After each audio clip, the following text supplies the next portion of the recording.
everyone, and welcome to the Shards of Nyrn here on Dork Tales. How is everybody doing tonight? I'm doing pretty okay. Nice, and congratulations, you got your vaccine today. Number one. Number one. Lucky. Because we're in Canada, so it's... I booked mine today. Booked my first one for 2 weeks from now. Nice. Still haven't gotten the email saying I can. I cheated because I'm in construction. So I got a little... I just work at a university that is going back to term soon. Without half of their staff. Yeah. So, hey everybody, how is it going? This is the Shards of Nyrn Season 3, Episode 27, A Giant Problem. I am your Dungeon Master, Kelly. I use he and him, and I am very happy to be here tonight because for the last 5 weeks, we have been playing with Tia and Zeno and Farah and our two lovely guests for that period of time. But it's time to mix it up a little. So I'm really happy to be back here. As much as I love those characters, I'm really excited to be here with Malia Mars and Kadamus Warforge, who I will be playing as soon as I remember how to do a Scottish accent. So a couple of things before we begin. I'm going to give you a little bit of a refresher of what has been going on, what your characters are doing, and a couple of new things on the stream that we just added today, actually. And then we'll pass it over to you for introductions. So, recently, your characters have traveled to the floating continent, the floating continent of Valimar. On Valimar, you have been recruited by some members of the Mage Council, particularly a woman named Counselor Odai. Odai has hired you, your friends. She hired to go and rescue some villagers that had been kidnapped by the Gith, a race of basically alien elves that had kidnapped a bunch of villagers over on the western side of the continent. However, the bigger threat is on the east, at a place called Mount Epistos, the tallest mountain technically in the world since it's on top of a flying continent, which is the exact problem. The council had been approached recently by a cloud giant named Claros. Claros was a traitor to his queen, a powerful and majestic storm giant known as Zakara. Zakara had traveled to Valimar in order to achieve immortality by ascending into the storms themselves from the tallest mountain in the world. However, something has gone wrong, and the once majestic, once fair queen has gone mad, and in doing so has brought a lot of trouble onto Valimar. The raging storms above Mount Epistos are slowly stripping the magical barrier that protects this floating land, which is potentially one of the reasons that the Gith were able to arrive. You will be traveling to try to either negotiate or deal with the Storm Queen. And that is where we are going to be picking up this game as you are getting your mission briefing in full. So a couple of things with the stream right now that are important, and thank you very much for... I see that I have 3 Hurt Them Mores. For those of you who are new to this, Hurt Them Mores is basically I get to cheat, which is my favorite. Also, let's see. Thank you. May I have another? And something good happens, which is great. Something good happens.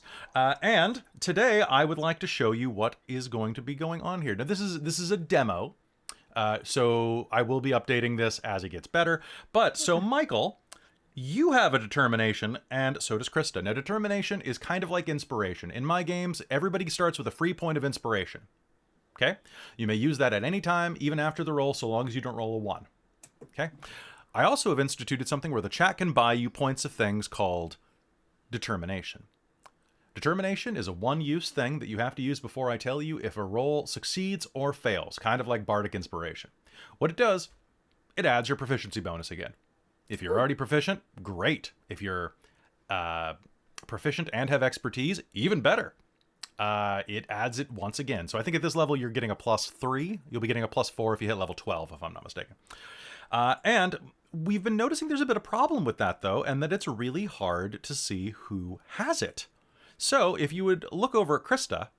All right, so Krista, great to have you here. You have a point of determination. There it is. You have it. It is above your character. Michael, you have a point of determination. You've got the D. Oh, that's a pretty big D.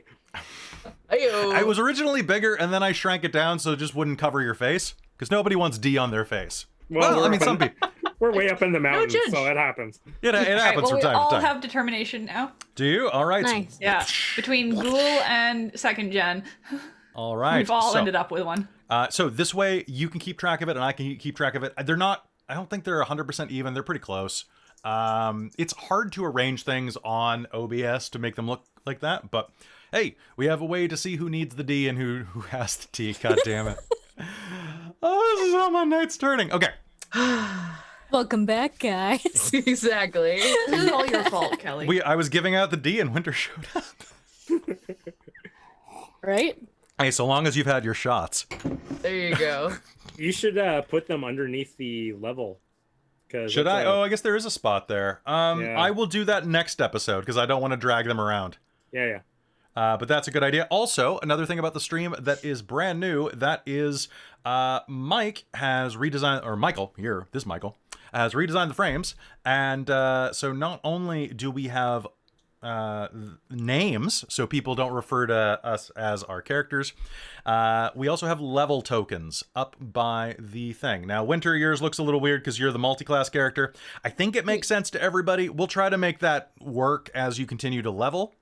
We'll figure it out. Okay.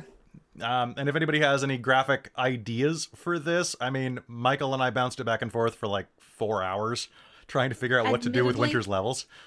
I was trying to figure out why we had pause symbols on our frames. Yeah, me too. It's because you're level 11. I was like, what is that? Paused. Didn't even occur to me that it was 11. Put your paws up. But That would make more sense if we were a bunch of druids. Or if I grabbed Animal Adventures Dungeons and Doggies, which is right there, and that is going to be a game I'm going to run during Extra Life. Yeah, do it. I'm going to. You should play. All right. So, without further ado, I think that Krista, you're not going to survive tonight, are you? No. Oh God. So, no. and- Do I and- ever? I don't know. Krista, it's really great to have you back here because this is actually your second time being on Shards of Nyrn because you were in season 1. I was. You were. Yeah. You were in Dog Run Bridge. God, it's so long ago. It was. I I know. was when It's we were same. still on the couch. We're That's still why I on don't the, remember. Yeah. now I've planted, and now the couch is a meadow. I think that's Cool. back when we were able to cuddle. Yeah, That right. is back. Yeah, we was a cuddle puddle. Maybe I put used level to with stick the my feet name. down like I mean, behind Amy's knee and nah, bug it her should be all up by the time. class. Yeah. But I'm looking. Yeah. Anyway, mostly just for the layout. So anyway, let's go ahead and introduce ourselves. Let's go with the main cast first. Hello, Christine. Hello. Welcome back after 6 weeks off. I've been doing other stuff still, but That's true. I have You've to been in the kind of chat. remember who Malia is at this point. She's short and surly. Yeah, actually, I can get away with like glowering silence a lot of the time. Well, I'm Christine. I go by she/her pronouns, and I play Malia Sunsworn in this game.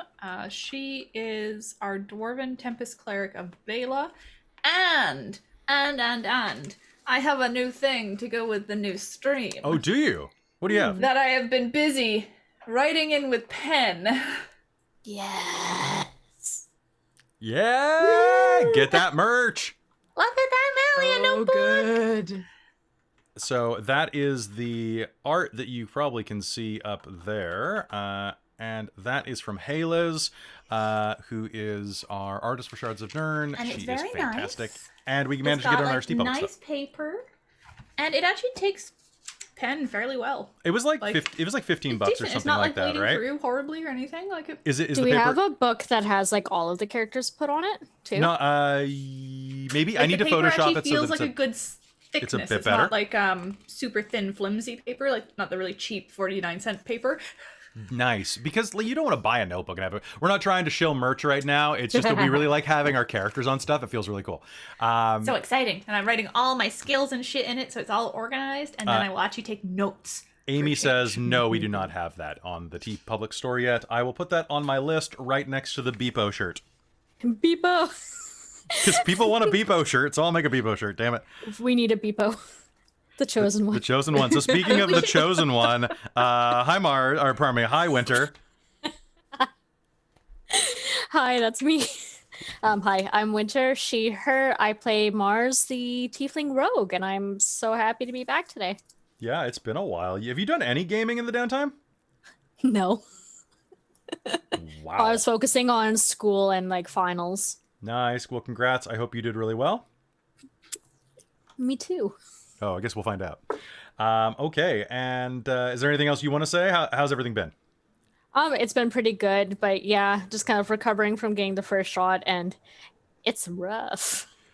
But it's going good, and yeah, I'm so happy to be back and jumping in, and it might be a little wonky getting into character again, but let's go. I think just let your sass out. It'll be fine, and it'll be really good when you get back with the rest of the crew, because you'll realize how fundamental the changes to your group are going to be.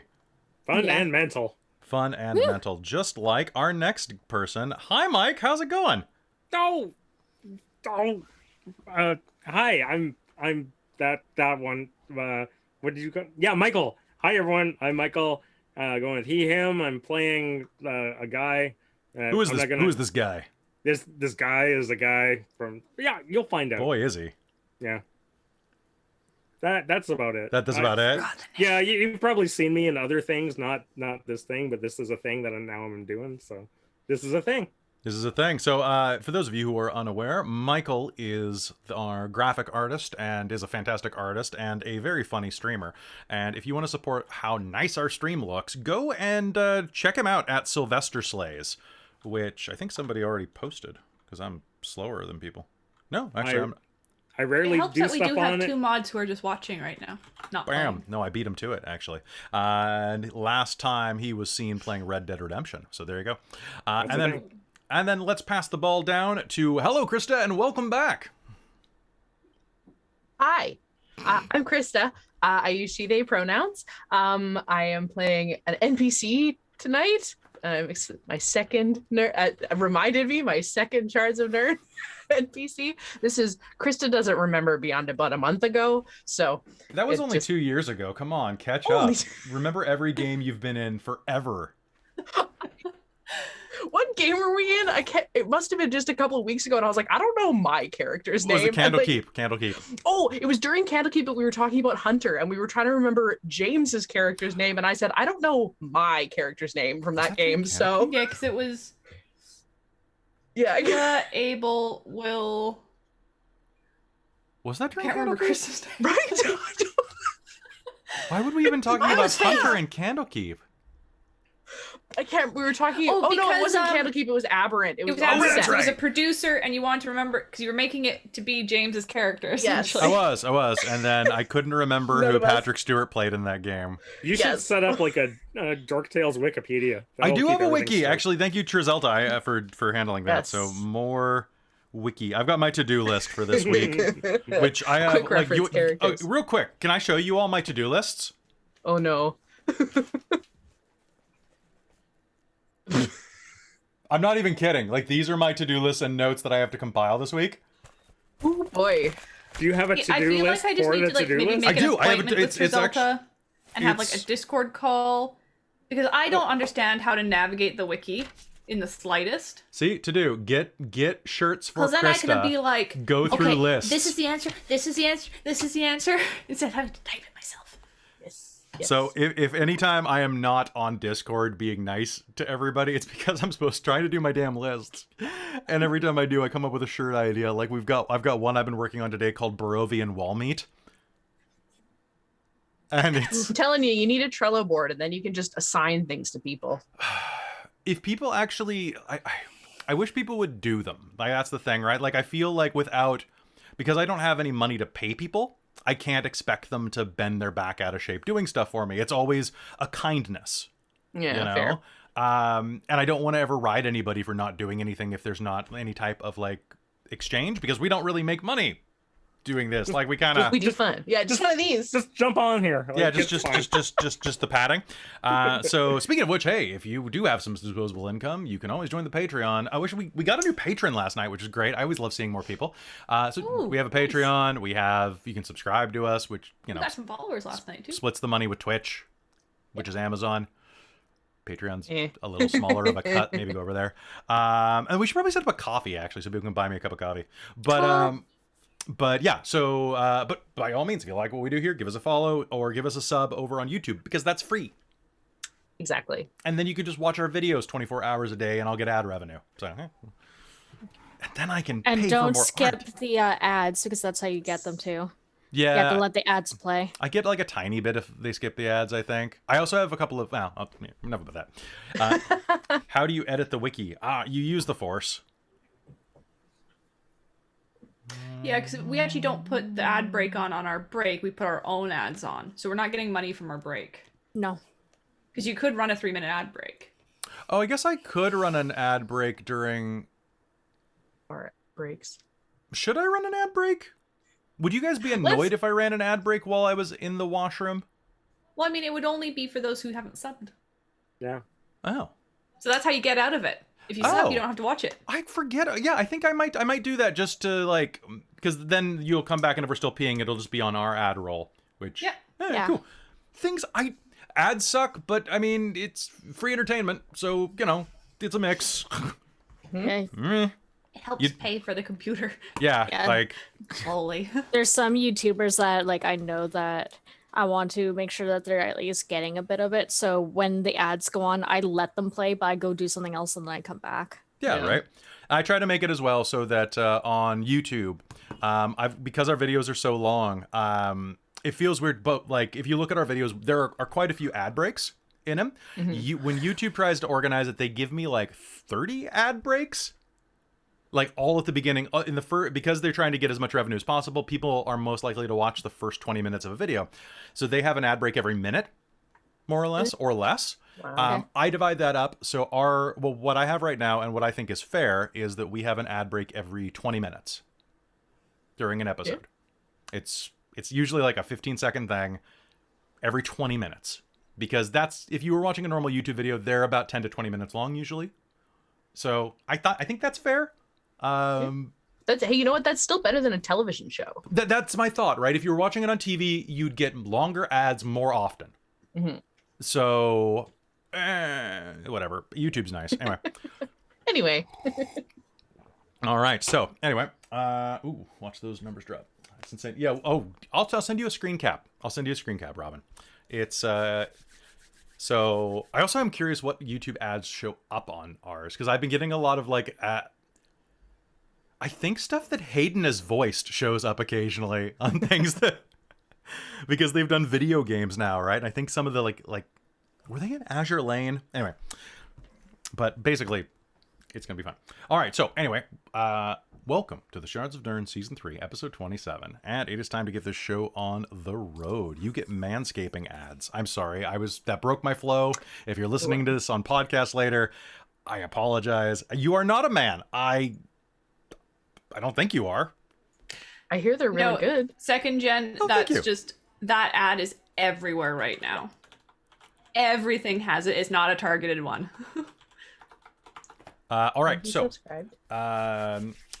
without further ado, why don't we go ahead and head into the Shards of Nyrn, Season 3, Episode 27. As we do, does anybody have any questions before we begin? You'll all be starting off with full spell slots, full HP, all the magic items that you two were granted for being an NPC. And, yeah, anything else you need to know?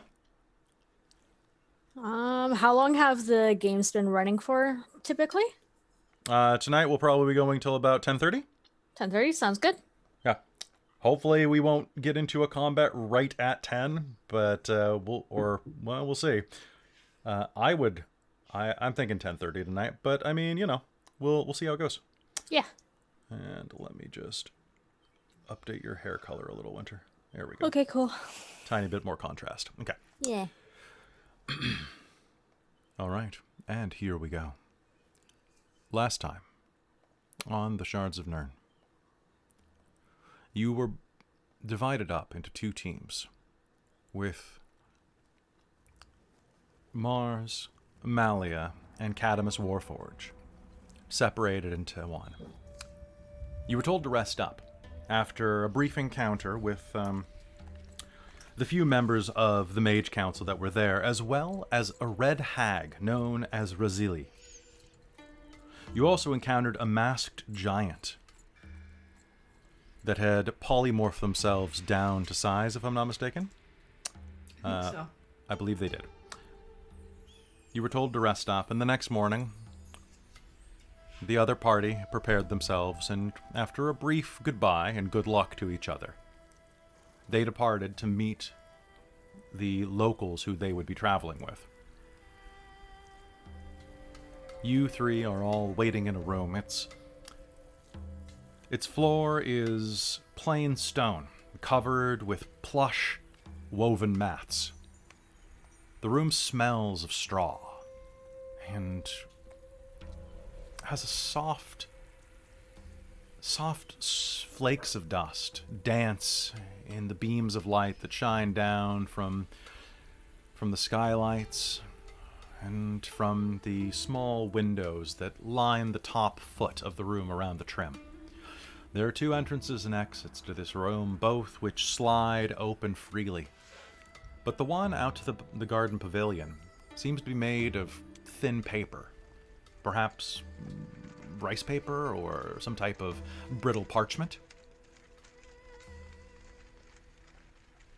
You're just sitting by yourselves, the three of you. Are you talking about anything? It's early morning on the day you're heading out to the mountain.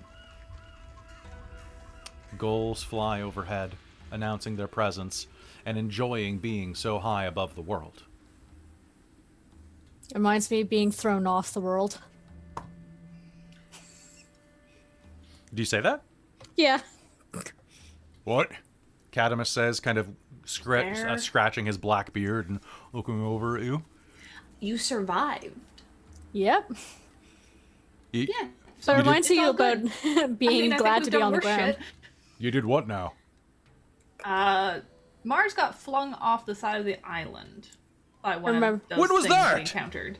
You were there, but you were hurt. Yeah, Very when those badly things that hurt. attacked the ship. Oh, the damn Gith. Yeah, them. Yeah, I got kind of fucked up there.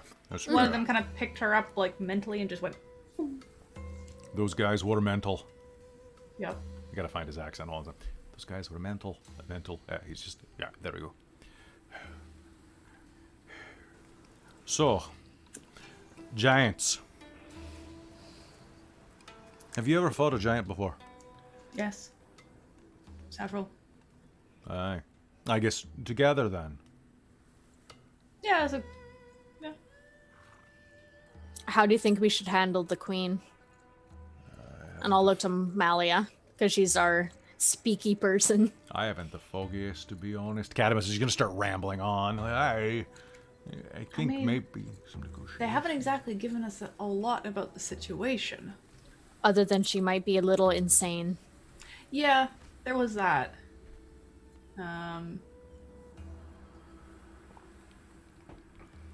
I'm not sure how much of a negotiation will be available for us. I guess we have to go up, see what's happening, make a decision. Yep. There's always more than one side to a story, too. Once we get there, it might be something completely different. That is true. Well, I'm ready to bust some heads if need be. I mean, it was a cloud giant that told us it. Right? Ah, and what did that have to do with anything? They tend to be the more noble types, the more snooty noble types. Oh, liars! Yeah, Nose even further up into the air than they already are. exactly. Oh, great, a bunch of arseholes. This is what I Yeah, need to basically. deal with. Giant assholes. Fun. How long will it take for us to get there? I don't know. How fast can you climb a mountain? I mean, I'm a natural climber. Shouldn't be long at all. I mean, how tall can it be? Tall. Right then, it might take a little while. So when are they going to... A knock at the front door. The sliding one. the one out to the pavilion, interrupts him. A soft voice clears, and the door slides open, revealing Counselor Odai. Odai, to remind you, is an attractive woman in her perpetual 30s, probably the early side of them, with a pair of onyx black looped pigtails braided around the back of her head, kind of dangling. She's a woman of, you think, Tiani's human heritage, and is dressed in comfortable mage robes with a bit of embroidery around the cuffs. Behind her are two individuals, and I'd like you to introduce yourselves. How would you be approaching, how would you be walking in as she slides the door open and steps aside to allow you into this small waiting room? Actually, decently sized waiting room, a medium waiting room. I'll do a little, like, head bow and give her plenty of space so that she doesn't feel, like, intimidated by us. Might I introduce you to... And, please, NPCs, introduce yourselves. Go ahead, Michael. I'm Skafrem. So what are we doing? Because I spend the entire morning loading up the mules with gear. Are we just like sitting around eating breakfast then? I do enjoy a good breakfast. Because I could go for some breakfast. All right. Join us. Lovely. Oh, I'm Ogwyn, by the way. Lovely to meet you. Lovely to meet you, Malia. Mars. Wonderful. Kadamus. Lovely. I thought I recognized you. Aye, I recognized you too. Look at you. You're all big now. They've always been big. Okay, you've got some wrinkles. Big, eh? Those are scars! Oh, maybe they are. You're the one with wrinkles, old man. Well, you're looking well. And you're in good company, too. Aye? Is this the Malia? What do you mean, the Malia? Wait, you haven't heard the stories? The birds up here practically sing songs. Oh, absolutely. And of Mars. Oh, the wonders. What? Yeah.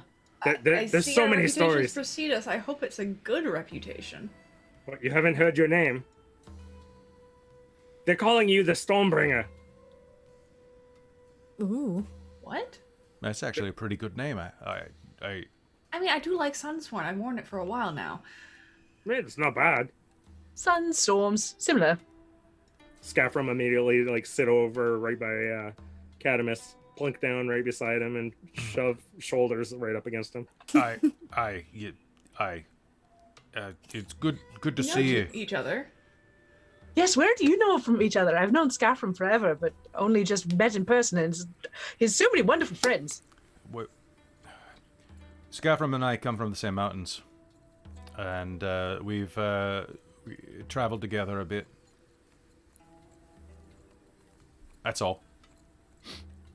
Wonderful. I practically raised you, lad. My father raised me. What? That's true. But when he wasn't, I was. The number of times you'd come over and be sneaking off with my ale, stealing half of my dinner. I was a growing boy, and I needed the protein. Well, then what are we eating now? We should get you a double helping. Oh, absolutely. Here we are.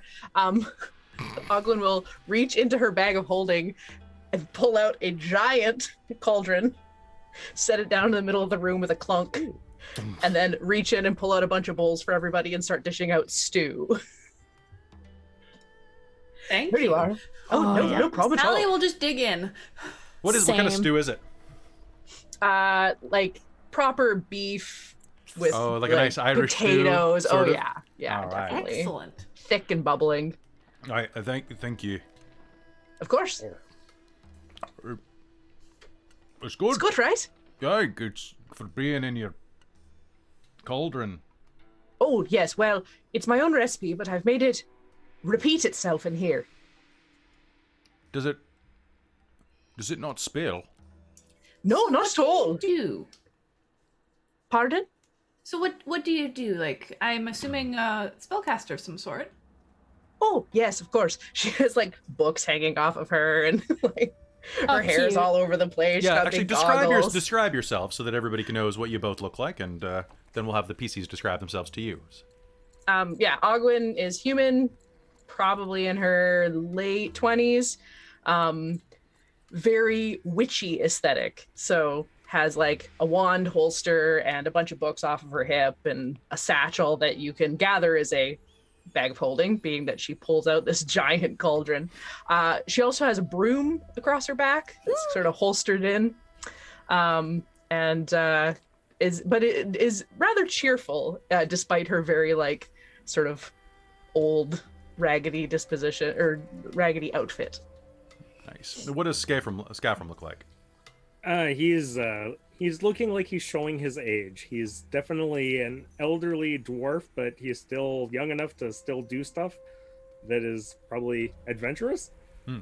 He is wearing half plate that's all covered in dwarven runes that you kind of get the feeling he probably put on himself, and he's got some skill to him as far as inscribing things. So Nice. he's a couple battle axes across his back, and looks like he's carrying a bunch of possessions and an upturned drum. Nice. Out of the other NPC that is present, Kadamus Warforge is a mountain dwarf of approaching middle age, with a long, wiry black beard that is kind of trimmed at the top, kind of actually like mine is right now. Actually, he's got the same haircut as me, which is like a much longer beard. Massive forearms and biceps, and very square looking. A very eyebrow heavy face with a little bit of mouth and brow twitching at every motion or movement, like he's always potentially like about to sneeze. It looks like at times when his mind is working, it looks like he's about to sneeze. Nice. And ladies, please describe yourselves. Christine, would you like to go first? No, you go for it, Winter. Okay, cool. So Mars is a pale purple complexioned tiefling with black horns that curl to the back with a little point, and she's got a second row that are starting to sprout. She's got a very thin, whipped spade tail.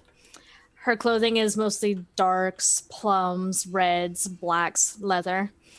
And her hair is silver white, kind of messy, shortish, wild. And her eyes are a really brilliant violet, very unnatural. Nice. Lots of jewelry, lots of shiny bits. Mm-hmm. A And lot of teeth piercings, grin. right? Yeah, a lot of piercings and very toothy. All right. And Malia. All right. So Malia is a dwarf. How old did I say she was? I think she was in her I think you're about the equivalent of like 120 25, 24, or something like that. You're pretty young. for her. 124. Yeah, she's 3'11", so relatively short. But she has masses of long red hair, which is not the most normal color for a hill dwarf. And she has her left eye is gold and her right eye is blue. So it's a sign of Vela's touch, sort of thing. The combination of colors is the sky goddess. Gafsum's probably fixated on the fact that you have two different eye colors.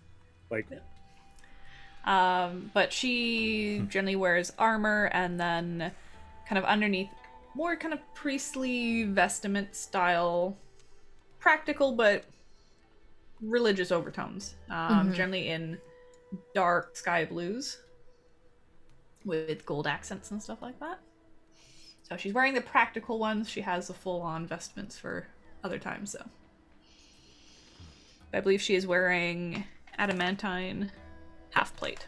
Yep. And always remind me when I say I give you a crit, you're immune to critical hits from, I believe, mundane weapons. I gotta double check that it's not all weapons since it's been a while. Yeah, I think that's what it was. I don't remember where I've got that written down, so I'm gonna have to I'll just find it and write it down That's okay. I'll just properly. look it up real quick. Any critical hit against you becomes a normal hit. Shit, I don't think we've been doing that properly. I don't think so either. I think that might depend on who's hitting you. Scales of power. So you might things. use your legendary to make it work. If it's a legendary and I critical hit you, if someone has a legendary ability, I might allow that. And I think that certain types of like divine being just ignore things like that. But that's a heat of the moment thing. Or I might use a hurt them more to cheat. So I think we'd kind of decide, like, I have really low charisma on this character. Like 6, like -2 low charisma. It's because you're blunt and forceful. That's how we took it. Was that she's blunt and doesn't have much patience for social niceties. Which when we were in the city of the elves, goddamn, she bit like her tongue off doing that. And now but she's not like horribly unattractive. She's not like Nosferatu sort of thing. Well, no, we see the photo there. She's a 3'11" hottie. She's decently strong and good looking. Mm-hmm. Right. Counselor She's Odive tough, good looking. steps inside of the room after all of you have assembled and says, "We're just waiting for one more, and then we will be able to start discussing." Ogwyn offers her a bowl of stew. No, thank you. I'm a vegan. She begins to shut the door. And as she does, a hand will suddenly catch in the door, stopping it from closing all of the way. Oh. The door will open, and a humanoid figure standing about 7 feet tall, pale skin of the exposed flesh, leads into a smiling mask, and long silver hair dangles down well beneath this person's waist. They're entirely androgynous, rail thin, and dressed in the finest clothing you think you've ever seen in your life. They look like they're wearing a sunset. Vibrant oranges and reds flowing out of every nook and cranny of their being. Multiple belts of the finest leather, so supple that you think that if the air were to change, goose pimples would appear on it. Decorative blades hang in gentle laziness from their waist.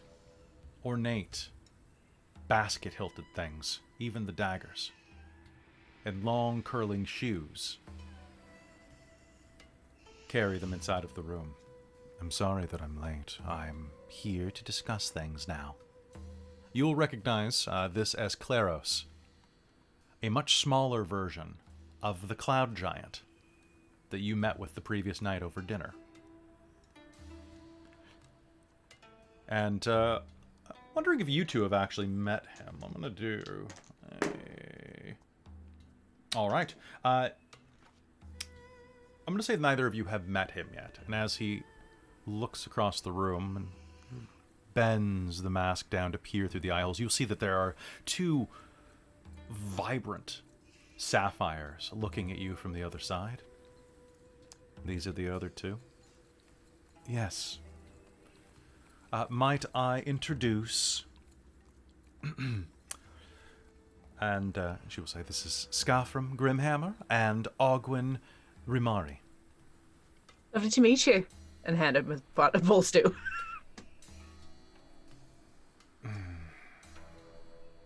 I'm not here to eat. I'm here to commit sedition.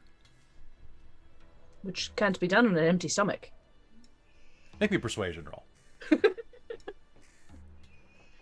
Do it. First what's my roll of the game. persuasion? I don't know. I don't have it, but I do have a +2 to charisma. Ding. I rolled a 20. They reach out and take the bowl and pull it up and sniff it. Rimari. You're the witch. At your service. The same witch. Yes. We met when you were one of the Sylvain.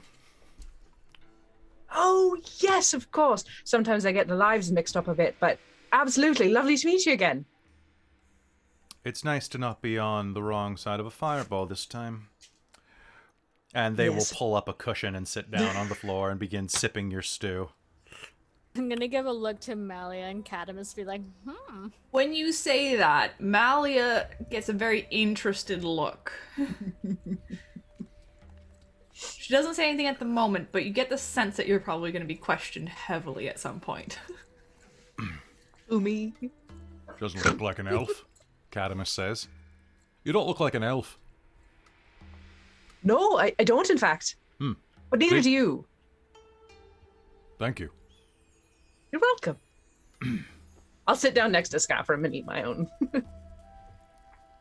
So why are we going with you two? No offense, but you two instead of the other three of us. I didn't really get the logic behind that. Well, I suppose, Councillor Oda, I could answer that question for you. Of course. Given that the circumstances of the late troubles are such that we thought it'd be best to send a pair of local experts. Well, in your case, Ogwyn is more than sufficient to be the local expert for Valimar. But also that your particular needs and particular skill set would be the most advantageous. I'm beating around the bush. I divined it, and this seemed to be the way with the most success. I looked through several thousand futures, and this was the one that seemed to be the best. There was another one where we had a student from the magical school go, and that was the next best, but it was... what was the worst? It depends who you ask. That one ended up with the student as an evil tyrant, claiming the power of the gods and overtaking the world. It was like bad fiction written by a fan. And honestly, there's no way Xena was not going after the GIF. No. Come on. No. Skafrem's very good at bringing down things bigger than him. I am Yeah. also quite good at that. Maybe it's a dwarf trait. Especially when it comes to giants. I mean, you know, like, everything's bigger than us in the end, if you really put it that way. You know, like, except for, like, gnomes and halflings. But I've never had a problem with a gnome or a halfling. Well, I mean, a couple. But, you know, so what's some broken noses between friends? Eh? That's very true. I wasn't too bad at taking down big things when I was a dwarf. So what are we doing, Ordai? Would you want to... I believe the Claros can answer that. Claros will finish sipping down the broth. I'll put my hand up for the bowl. They'll hand it back to you. I can provide you with everything you need, but I won't be going with you. Zakara has... I'm sorry, it's strange to have that name come out of my mouth without a regency attached to it. My former queen traveled to Valimar to seek immortality. To achieve quiescence. A state where storm giants ascend to the clouds underneath the service of your goddess.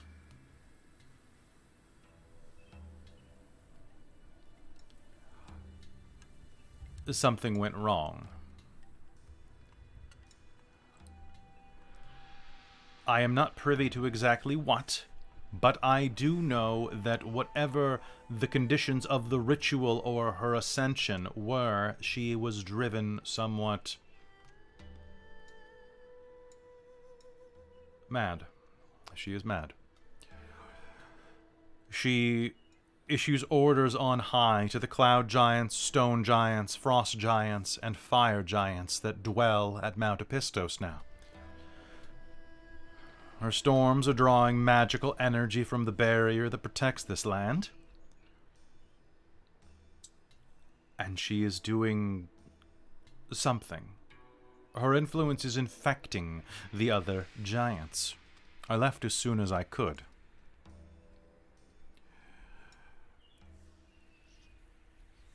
I do not know what is happening, but normally the giants are kept in check. The frost giants and fire giants in particular are... When last I saw, the frost giants were raiding local settlements, taking prisoners. I'm not sure if they're eating them yet, but it wouldn't surprise me. The fire giants are mining and forging inside of the mountain. What, I have no idea, but I think it has something to do with the botched ritual. What I ask is that you go there and you stop whatever is going on and either return the queen to a physical form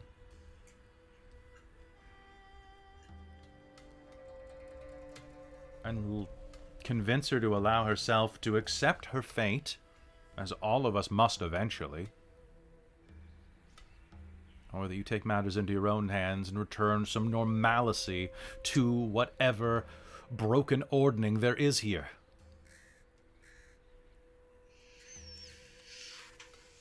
All right. You understand the stratification of giants, correct? The storm giants reign above cloud, and cloud above, well, the rest. Yes.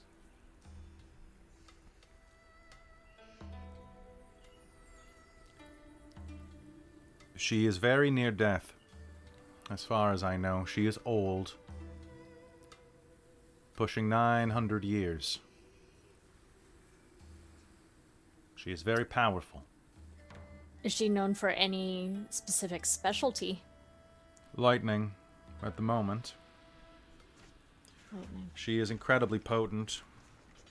However, she also has several generals working under her.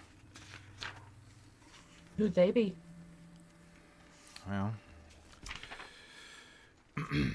let me just flip to this page of my notes, my notey notes. I always wonder if I should go digital or not, but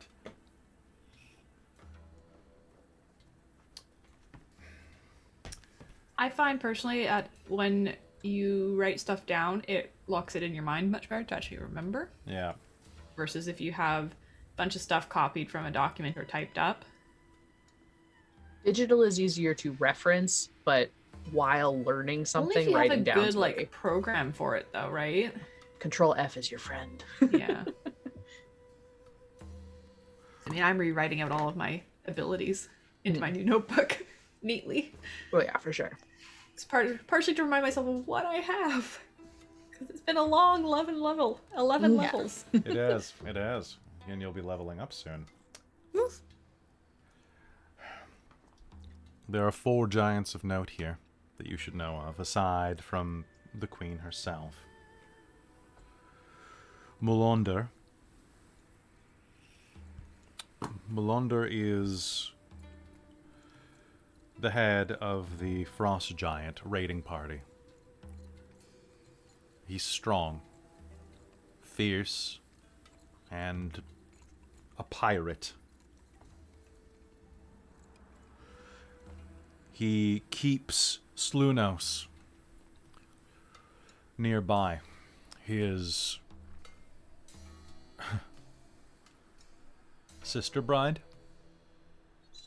Slunos? Sorry. Slunos. She is what they call an everlasting one. A freakish mutant with half a dozen heads, Oh. a ferocious appetite, and a profitable womb. Prolific, I suppose, is the better word. Sorry, common is so vulgar. Profitable. I think prolific is what I actually meant. Okay. Although every deposit is returned, so perhaps profit is the correct one. Okay. There's Lotgar. Lotgar is the leader of the stone giants. The one who erected her ritual circle. I have not seen Lakgar in quite some time. She may be dead. If so, that is unfortunate, for she is very intelligent and very fair. If you're trying to negotiate with anyone, she is the best chance that you have. Okay. Why do we think that she might be dead? Because I haven't seen her. But then again, I don't see anything. I was merely an emissary back and forth. I decided that it was not worth my time anymore to casually distribute atrocity among the lesser races. I should be off manipulating kingdoms, not grinding cattle. I apologize. I'm sure you're fine cattle, but you're beneath me.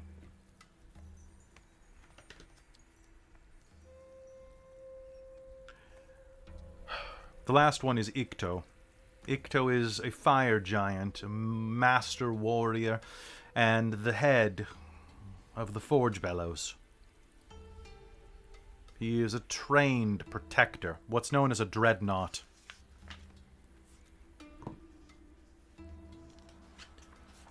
You will likely have to defeat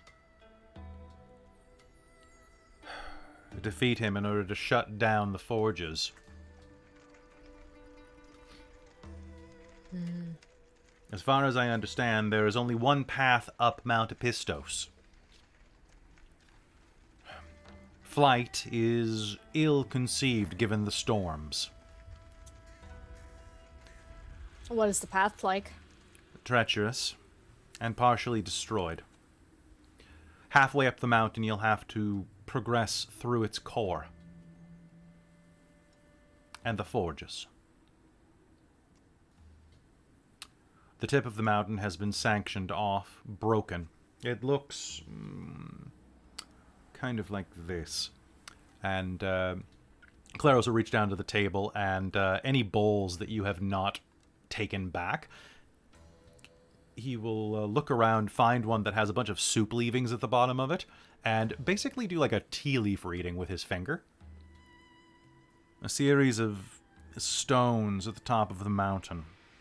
And he will show you that the top of the mountain is basically shaped like a bowl with a stony outcropping that overlooks the entirety of the floating continent and what appears to be a constructed henge. And as he shows you this, actually, he'll just wave his fingers and you'll see the bits of beef fat and tallow and bits of clove and garlic that is left in the bottom will suddenly shift and will turn into a perfect illusory model of what he is discussing, including snowbanks whipping around inside of the bowl. Oh, okay. I know that this henge was not here when we arrived. I do not know what it does. I have a feeling that it has something to do with everything. Okay. I just want you to do something for me. Return sanity. If you have to kill her, kill her.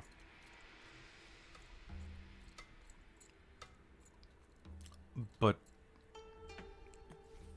And as they say that, a moment of conflict passes through the quiver of the voice. Make it merciful. We all become villains in the end. It was not her fault.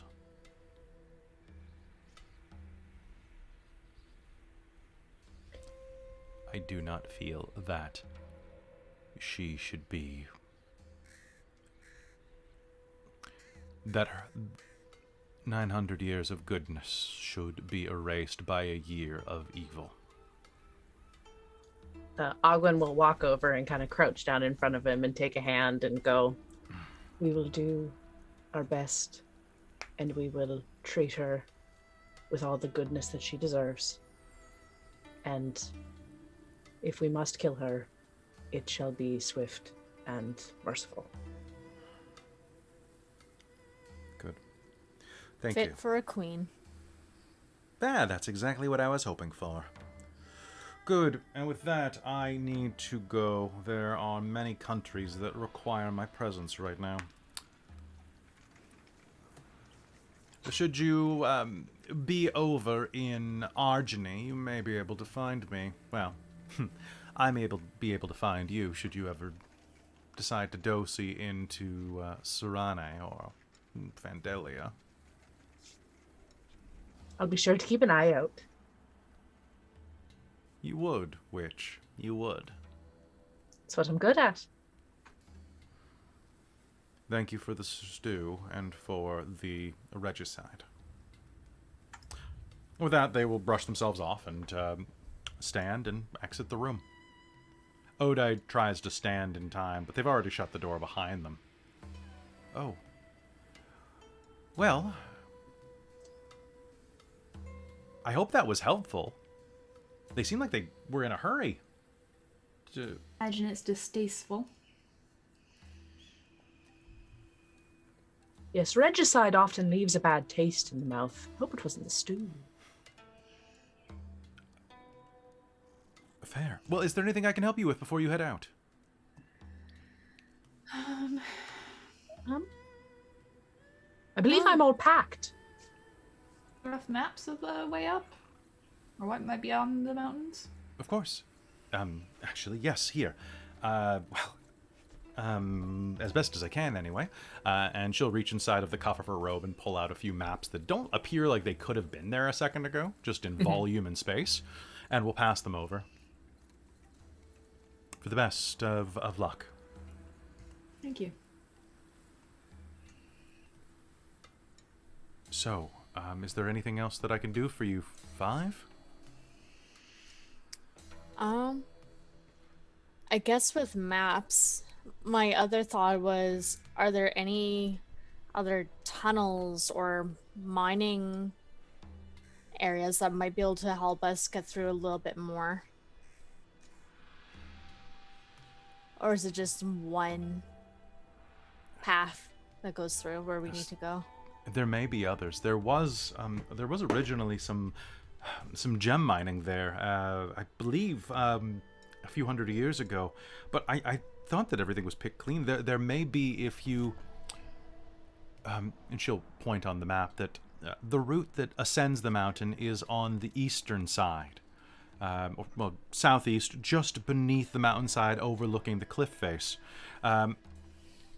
However, there used to be. There is a small settlement over here named Starry Night.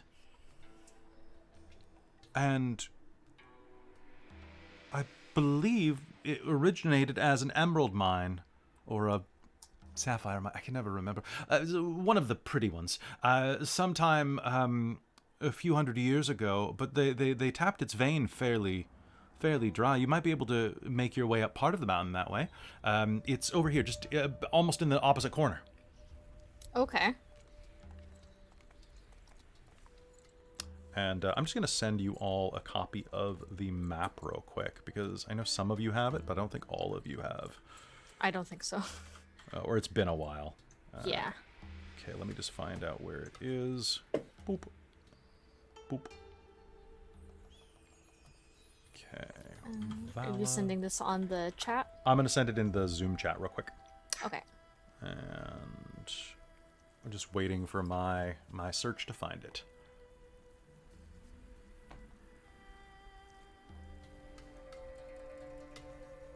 And open file location. Come on, Windows, do your thing. There we go. Okay, Valimar basic map has been sent.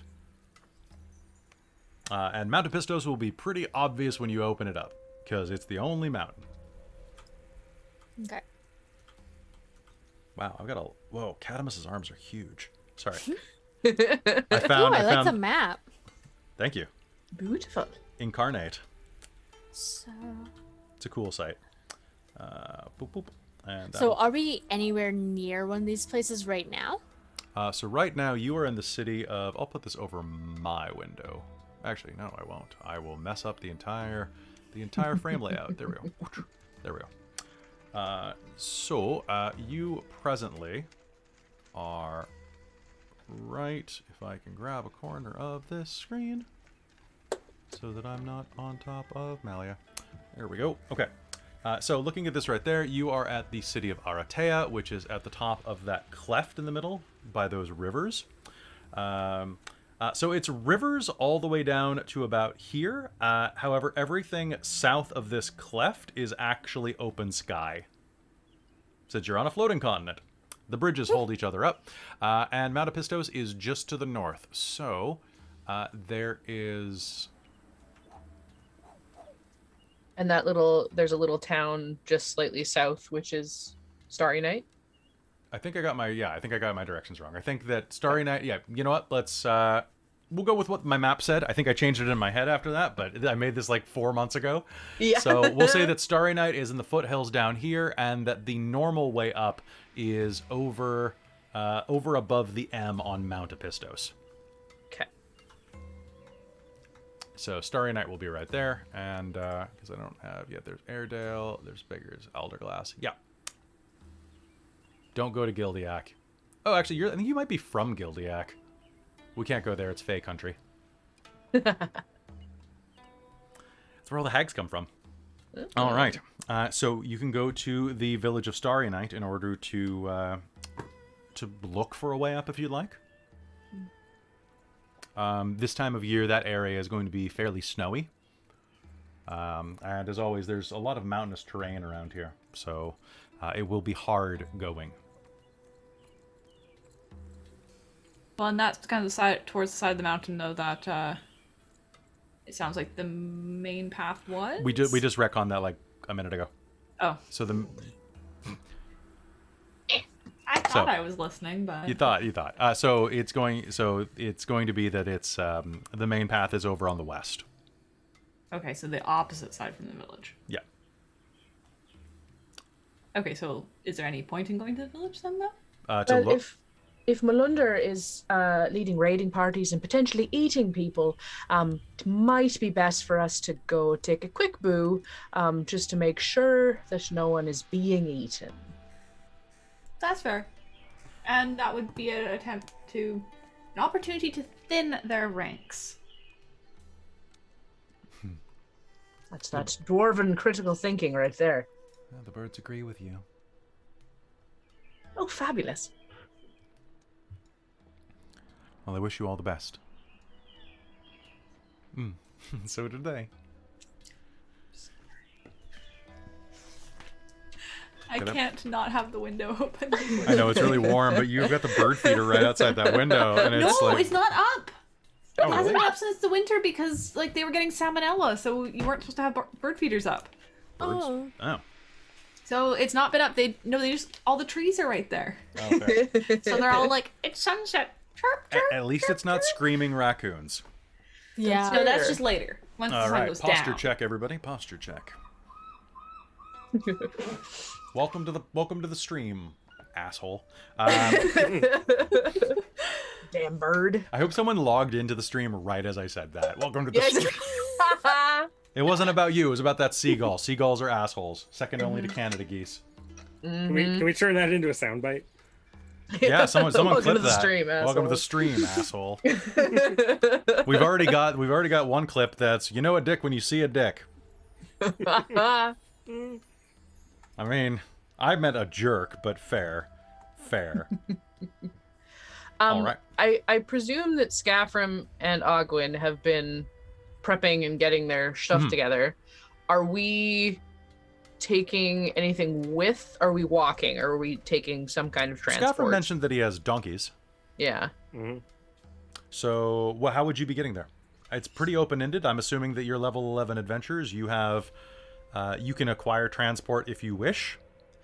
I would assume that the road, however we get to Starry Night would be smooth enough for animals. Yes. But then after that, probably not. Yes, I agree. That is definitely the way that would work. So We you shall can, acquire a mountain goat. once you're there, Just that'll be your familiar. There you go. Do you have any recommendation on where to get some cold weather clothing? Anyway, Already there's- got a bunch. It's gonna be snowing. What about the stuff that we had when we were at? It's Steep Didn't Hollow? we have to? Yeah. Yeah, you already have some in your possession. Yeah. Are we still holding on to it? Or is it in Xeno's bag? Oh. I'm going to roll D100 to find out. We were just in a pesh in a desert for like a month. It's in Zeno's bag. I know a We lovely probably tailor. didn't think about it. Oops. All We right. Right? Zeno just has everything in that bag. Yes, of course. Are you talking Somebody about... steals that, we're screwed. You're talking about Tim's tailory? Yes, precisely. They're just lovely. Tim, she's such a doll. So lovely. Makes a mean cup of tea. Tea. Well, Well, had a good cup of tea for a Bag. while. I'll look for like some booze. you will find a flask of whiskey in there. You don't remember acquiring that whiskey. Thanks, Passmars. I'll take some. Anybody? Yeah, I think so. Oh, Pass. yeah, pass that over. He'll hand it over to you as well. Of course, anything that you wish to purchase at the store will be... you just tell them that it's on my account. Yes. Charge it. Awful kind. Kind. I think it's probably best that you get going. It's going on 9th bell, and you have a few hours to reach there. Unless you want to go under cover of night. I will say, giants don't tend to be able to see in the dark particularly well. We should probably try and get there as soon as we can, then maybe we'll try sneaking up on them under cover of darkness once we're there. The sunset Yeah. is close to 7th bell in the evening, so It's already dark. it will be. Oh. How long of a walk to Starnight? If you're walking alongside of burros or donkeys of any kind, probably about 5 hours. Oh, not bad at all. Just let me double check that. So 5 hours walking speed. You can, I guess actually be about 10. Never mind. Let me recon that because I forgot human walking speed and dwarf walking speed are slightly different. And if you're walking, probably will get you there in the evening. But you're welcome to borrow some horses from us if you need. Skafrem, are you up for a horse ride? Well, get on a horse. That's not gonna happen. Ah, yeah, not? because you're afraid of horses. They Is it bite. too high for you? I would think it was more of the kick. No, it bit me from the front. Oh, goodness, I do remember that story. There was more than one. In fact, I Or- remember 4 of them. They all started biting me at the same time. I mean, I did spill sugar on myself, but Well, then you were just asking for that. You goof. What is happening? I don't know what's happening. I think we should take the horses. It'll get us there a lot faster. Yeah. Agreed. Done. I've got perfectly fine mules already packed up and ready to go. Well, then you can ride one and I'll ride a horse. So my feet don't drag on the ground. That's an excellent plan. Let's do this. Okay. Wonderful. Glad we could agree. All right. So you will spend some time at Tim's Tailory getting some cold weather outfits, and who is taking a horse I'll take or the horse. or a pony, I suppose, for the dwarves if they choose. All right. So Horse. Winter suppose. Mars will be given a chestnut mare, who's a little bitey, and I would like you, as you are being Same. Yeah, that's true. Make me an animal handling roll, which is so that is wisdom. Sorry. Yeah. 18. 18. Okay, so you're both bitey and you bond around this, Nice. and your horse will drink some of that whiskey. So you take a chestnut mare named. I'm gonna say. Ooh, what's a good name for a horse? Pinkerella. No, not Pinkerella. I'm gonna say Lovely Lady is her name. Malia, you will get a stubborn-looking pony with almost like a mullet cut. Like the front of his mane is cut a little too short. And this is Jethro. Can I get an animal handling roll? Yeah, no, Malia's gonna go up, grab the halter right under her chin, and kind of pull his face down into hers. Listen up, horse. We are going to get along. Make me an animal handling roll. You show You him, seem Malia. to forget that I am wisdom primary. I know. Yes. But it'd be funny if you bought. It really would. Yeah, here comes. There it really goes way across. That will be 22. It gives you these dewy eyes. Good. Sugar cube? Oh, It That's starts sweet. the horse Jethro starts sucking on your hand. Just The nibble with the lips. like thing. the like it's like a car wash of horse lips. Just They're very soft and very gentle and very mobile. Skafrem takes a big step back on the sight of a sugar cube. Flashbacks. you're sweet enough. Don't worry. Do I get a pony as well? Yes, you can have Black Betty. Ramalama? And a small black horse with like a jet black mane and like what looks like a star-shaped white patch over its left eye will kind of trot out.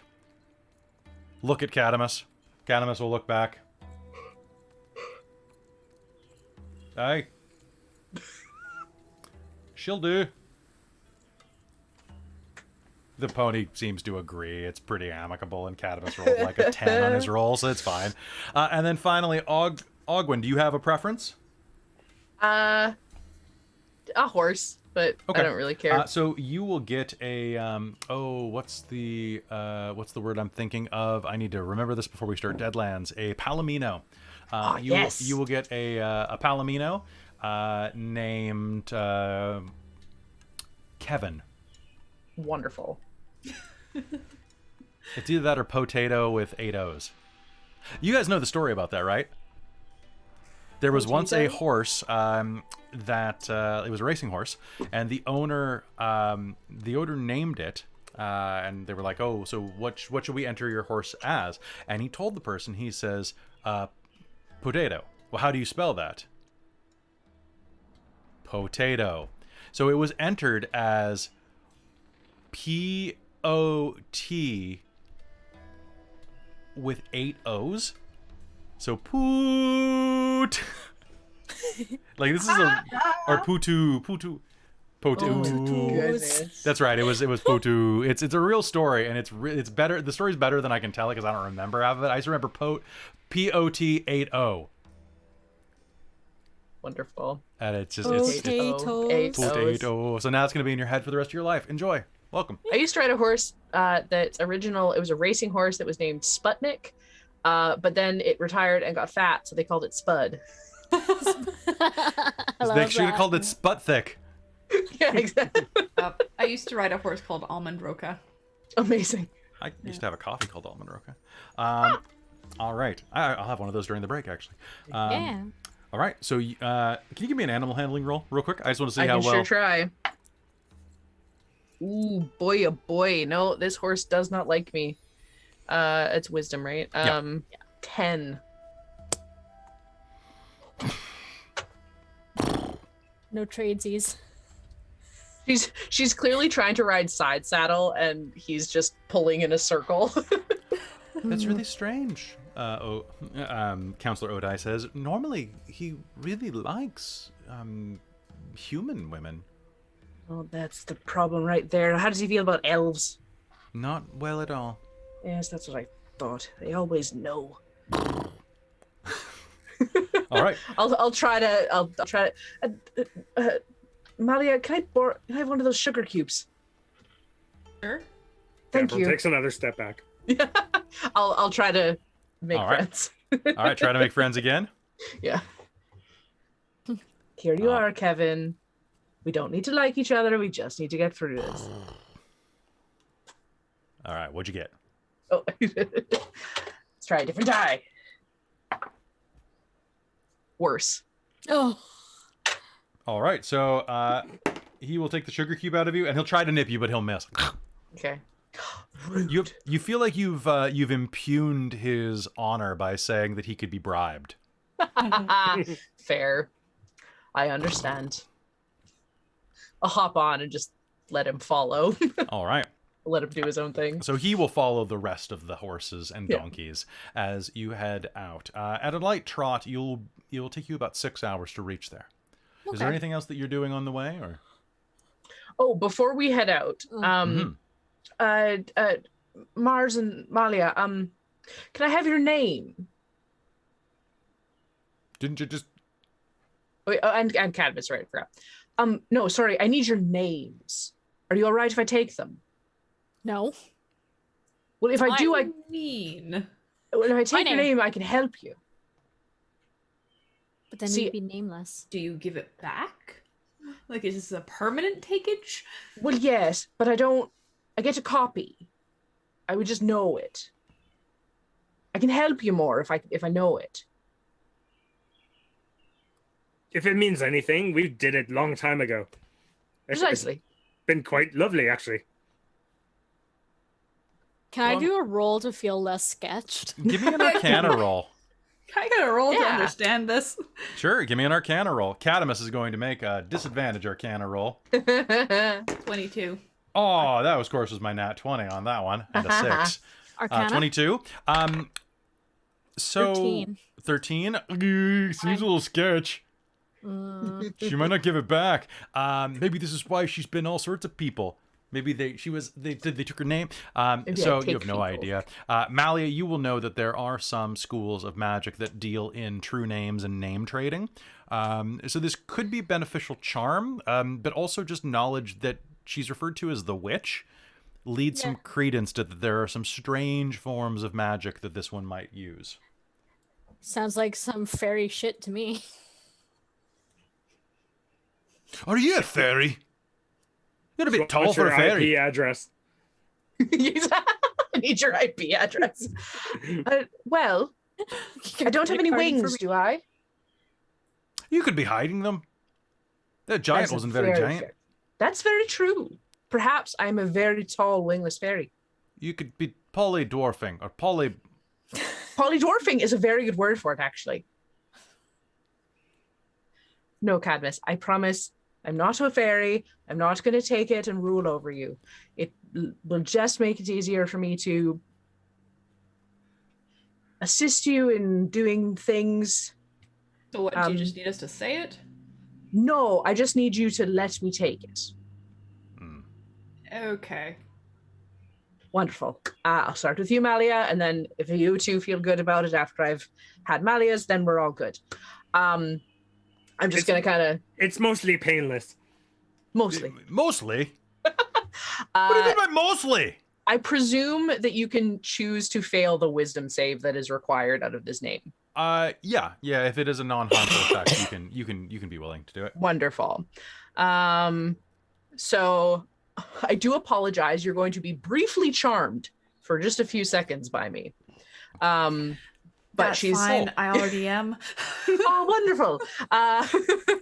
It's the Irish accent that does it to them. It's pretty adorable. And Yes. I'm falling into it now too. I know. Oh, everyone's cute as a button. All right, Oh, keep it's going. so cool. Yeah, It's because very we got contagious. we got like Scots and everything, and she was originally and going to be Kadamus Welsh, is- but that wasn't yeah. sticking.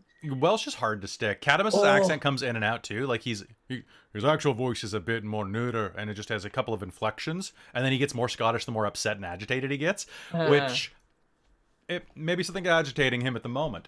Ding. Perhaps. Yeah, so essentially I'm just going to learn your name. You are charmed for 6 seconds. And I now know your name, which basically just means I can cast Bless on you without using a spell slot. Nice. There, was that all right, Malia? Yeah. Wonderful. Not painful at all. How do y'all feel? Feel fine. Right. Do you mind if I take your name? Kadamus Heathcliff Warforge. Perfect. Give me a quick look. And I look him right in the eyes, and he can choose to roll his wisdom save if he wants. Yes, roll an 18. 5. So close. Kadamus is not wise. And then he's charmed for 6 seconds. Was that all right, Kadamus? Oh yeah, it was fine. I didn't feel a thing. It was good. It was very good. It was. Wonderful. You've got some blood coming out of your nose right there. Hey, what? Do I have no? I don't have anything coming out of my nose. What are you talking about? Stick your finger right up there. It'll stop it. Here's a tissue. I'll turn to Mars. Mars, are you up for it? Okay. Wonderful. You're welcome to roll a wisdom save if you'd like. Or I could just relent. Or you can just relent, yeah. Query to you, Krista. Do you have to have just a name they go by, or do you have to have their real name? It doesn't matter. She doesn't. Does not matter? They don't Okay. say. Yeah, I can take enemies' names. Oh, okay, cool. Yeah, I just need to see them. Okay. Well, because Mars ain't super smart, she just saw that Kadamus gave his full name, so she's gonna give her full name. Totally fine. Cool. It's Marsal Lorenz Marcella Cardi. Beautiful. Now give me a quick look, and I'll just look her square in the eye. And Third.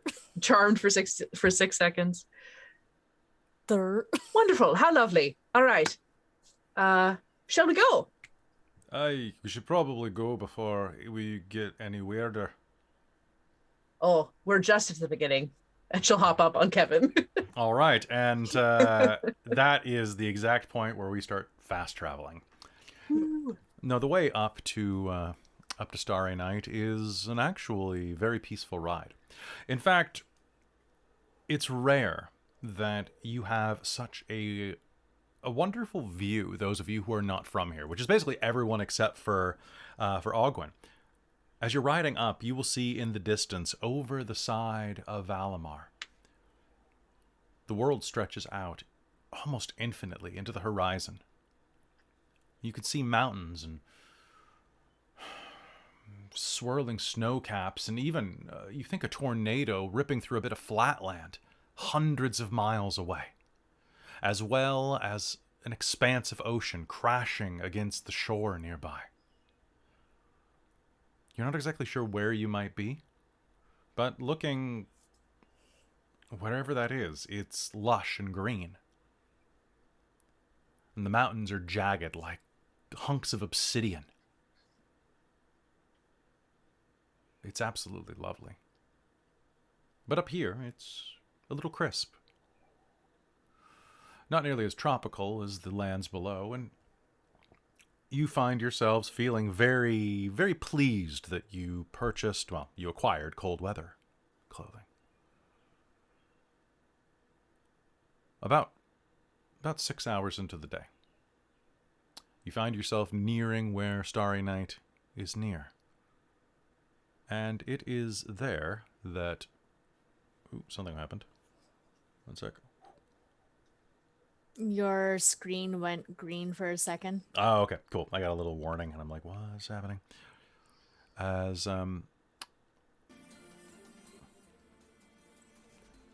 you make your way across, and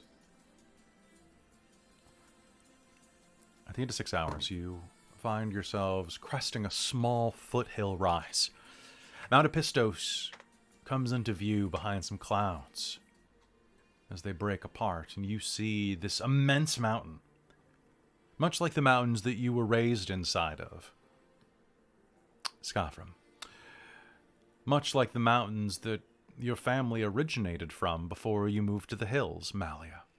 Much like the mountain near where you grew up, Mars, the one that was mined for rubies and gems that your family worked. However, this is a sight to be seen.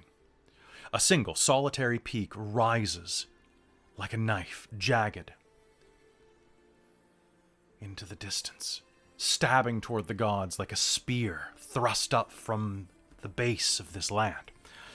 But the top of it is glowing, positively glowing, with light and radiance as bolt after bolt of lightning strikes both to and fro into dark clouds, swirling around like night and hell But the mountainside itself is no better. What normally would be a crisp, white-capped mountain. Good for skiing, good for leisure and hiking, good for seeing sights and finding love. Now you see that parts of it are completely barren of snow, small streams of lava pouring down the side from gargantuan holes bored into its side. In the distance, you think that you might be able to see figures 3 times, 4 times, 5 times some of your heights, moving around the old trails. And that is when you realize that Starry Night is just ahead of you. It's a village, at the most. About 3 dozen houses. A few more outlying farms, perhaps a dozen, dot the landscape. And in the center, a huge inn. Well, compared to the other buildings at least, 3 stories tall. Draws your eye. Can I get a perception roll off of everyone?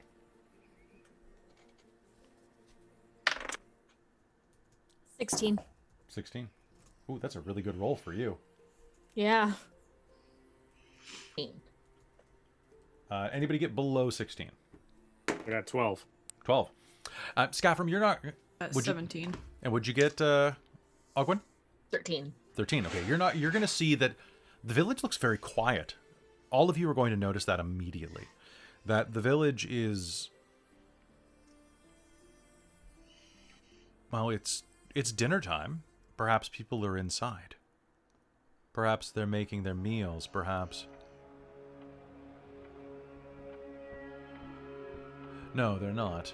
The rest of you realize immediately. Mars and Malia, as you look down, you see that several of the thatched roofs are completely caved in. And that building, the large inn, from the angle that you're approaching, it looks sturdy, but as soon as you take a step forward, you'll see that its flank is completely collapsed. As if someone kicked it in, as if someone walked through it. As if the building was torn in half. And that's when you'll see that the horse paddocks of one of the nearby farms has been completely shattered. One of the barns has been not burned, but exploded. The buildings, the grain silos, everything around here looks like bits of pottery tossed onto a stone floor. Many of the thatched roofs are ripped open. This was once a quaint alpine village. Now it is a scene of carnage.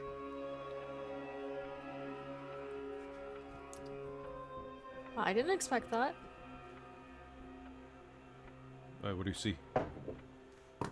Oh. I was. Allie's gonna ride forward and start seeing if there's any survivors. Keep an eye out. Don't rush in too quickly. All right. Looking around. Can I get you to make me an investigation roll? Sure. Sounds good. Mars, are you going to? Sure. Are you going to help her? Yes. All right, you may roll with advantage then. Oh, cool. So I'll just do this one. 18 then. And All right. 21. Nice. Okay, so just one moment while I pull out my list. Oh, I have a lot of notes for this chapter. Like, too many notes for this chapter.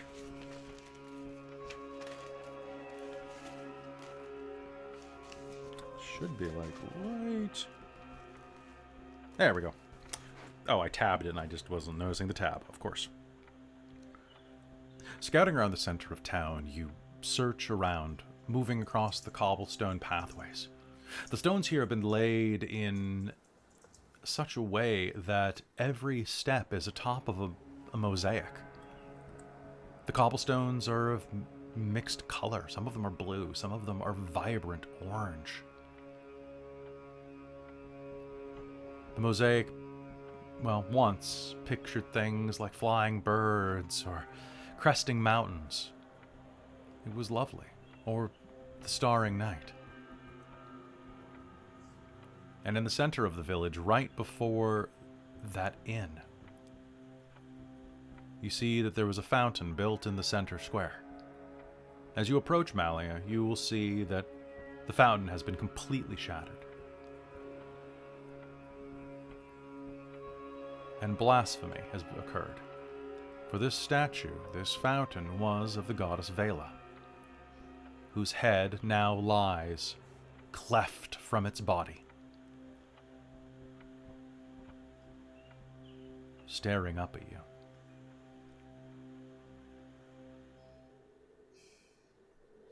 She's gonna have epic growly face. And that is where you will see a slight trail of blood. She's gonna swing down from the pony and touch the head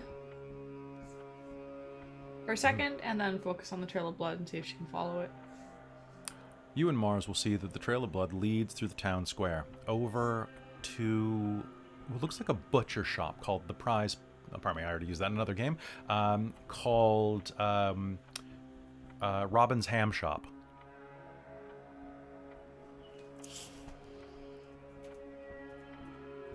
Okay. And that's where the blood is leading to?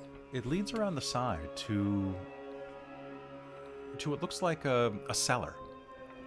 A pair of old, thick, wooden doors open into basically like a storm cellar, like a stairwell that would drop into the ground, or at least they would. Do you approach and check? The blood trail leads directly in there. Malia is going to Is it Go fresh up. blood? It's buy fairly. them. You think that it probably was yesterday?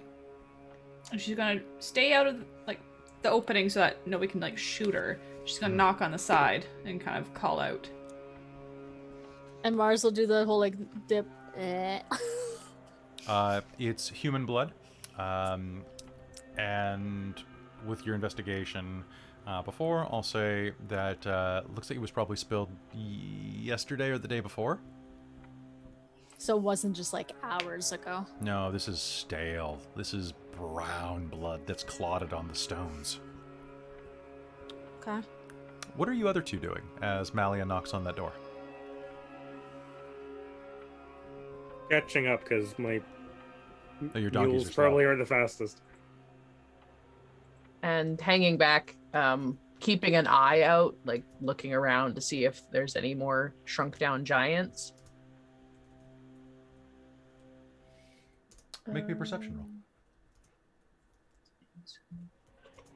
Ooh, not too bad. Wisdom, oh yeah, 13. 13. You don't believe that you see any. You don't see any real sign of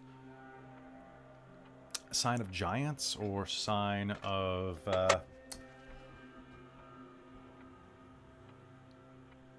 no, you don't think so. But what you do see with that, in the distance near the base of the mountain, another probably mile ahead of you, smoke rising to the air. Three fires feeding into a single thick plume. You can't see what it looks like at the base, but you see that there is a huge amount of smoke rising to the air to the north. If you got atop of a hill or maybe the inn, you would be able to see. Or if you took your broom up. I was about to say, I'm not sure how high brooms go.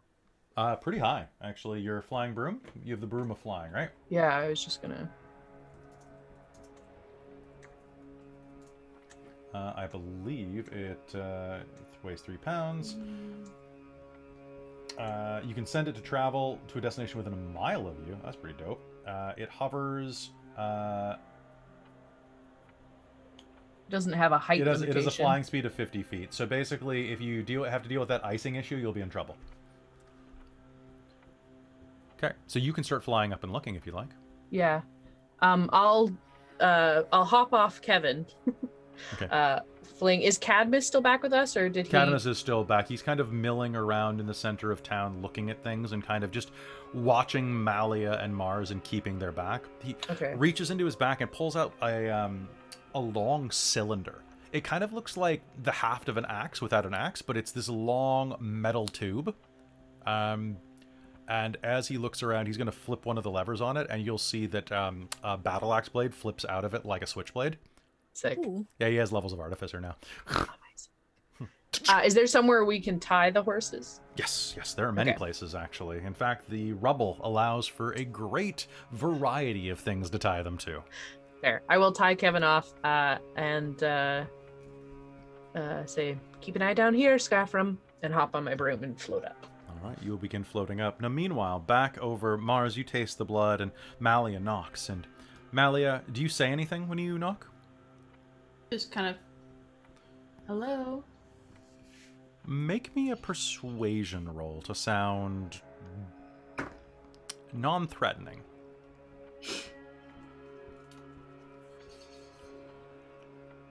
6. There's no response from inside.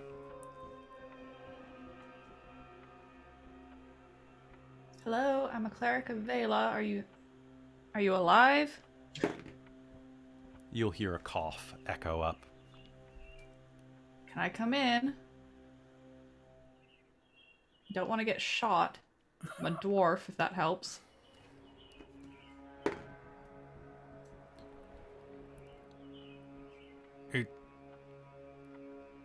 It's... Hold on. You'll hear some scuffling, and then the sound of chain being pulled through looped wood on the other side. The sound of rust grinding against a key. The door will suddenly swing open, slamming against the wall next to you, and a short bow will point out of the darkness at you. The arrow in it shaking so much that it is knocking against the side of the bow. You'll see that a 14-year-old, maybe 15-year-old human girl is pointing it at you. She's covered in blood, old blood. I really don't want to get shot. So Mali's gonna reach and kind of pull out like her cleric symbol and kind of let it hang over her armor and be like, I'm a cleric. Can I touch you? She's gonna slowly reach. No, Mom needs it more. I can do both. Does the crossbow start to dip? Her short bow will start to dip a little. Bow? Yeah. Wait, is it off her Malia enough that she feels confident kind of reaching forward? You can step around the side of it and break direct line of aim, yes. Okay, I am going to boop her with a Cure Wounds on my way by. Sounds good. And then swing down into the space and start figuring out who's hurt. Heading down into the hole, you'll see that there are 7 others down there. It looks like a couple of families. Mostly women and children with 2 older men. They're all huddled there, and as you approach, you'll see that her mother is the tallest of the women. At least she was before whatever happened here took her legs off at the knees. A tight tourniquet is bound around them, but she lies in a pool of dark blood. Her skin, normally a deep, rich mahogany, is now bordering on, ash? She's very close to death. Alright, Malia is going to... You know what? Touch her Dwarven Thrower, cast light on it, put it down on the floor to light the space, and then just start working. So first off, spare the dying really quick, for sure. Sounds good. Just in case. Sounds good. There are quite a few people here. Some of the children you'll see are badly battered. There are, when I say children, there is a 4-year-old who is cradling probably a 2-year-old. Both of them look exhausted, bruised, but not wounded in any way like the mother there. One of the old men has a large amount of shrapnel. Looks like bits of rock, sharpened stone exploded directly in his face, taking out one of his eyes and perforating his cheek, and so deeply that they feared not remove it. All right. Malia is gonna yell over her shoulder for Mars. Get down here, I need a hand. Okay, coming. And then I'll run down. Oh, it's the devil. The Oh, demoness. shut up. It's a bloody tiefling, not a devil. All right. Whoa, okay. The place smells. All right, you hold this and do this. Now, as you're Malia's in gonna this, start directing Mars and helping bandage and pull bits out. And now as you step down fully into this basement and get a look around, Mars, you're going to notice that this looks like a storage cellar. This is a cold cellar for all of the meats once they're done curing. And there are still a few large hunks of meat here. There's an entire goat dangling from a hook over there. In the corner, there are several smoked hams as well. A bit more food is just hidden around, and several sheaths of butter lie out on wax paper. There's no bread down here, though, and you can see that there's a pile of bones from where these people have eaten over the last couple of days, too afraid or too injured or too exhausted to head outside. They're probably very, very thirsty. And it's very dark down here, aside from the light cast by your hammer, which will illuminate all of those details, as well as a large pile of salt in the corner, issuing out of a ripped canvas bag, roughly the size of you, Malia. And in spite of this charnel mess, you can still hear the birds singing in the trees, which is what Ogwyn is going to encounter as she lifts up, up, up into the sky. After a few seconds of ascent, a flock of gulls flies past you. A flock of seagulls, I guess, would be the haircut. But all right, you continue up, and from here, can you make me another perception roll? Do it with advantage because of your height. Both good rolls. 20. Perfect. A mile to the north, at the base of the foothills of Mount Epistos, where the snow has touched down and blanketed the earth in whiteness, well, the land in whiteness at least, you will see there appears to be a camp. At a mile away, it would be impossible to see such a camp, really, in any detail, were it not 3 or 4 times the size of any camp you'd ever seen, down to the tents. 3 immense bonfires roll smoke into the afternoon sky. At the center of it, you see an old windmill, tall and broad, old stone. You see a creature leaning against the windmill, pounding its fist over and over into the stone. It appears to have some cord or tether connecting it to the windmill. It's a giant. But it's not alone. From here you can see that there are a few other giant-sized shapes moving around the camp. And you think you can spot... It's hard to tell. The texture is different than the tents, but perhaps cages?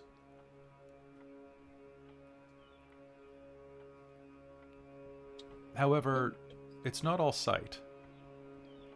What were you going to say? Oh, I said interesting.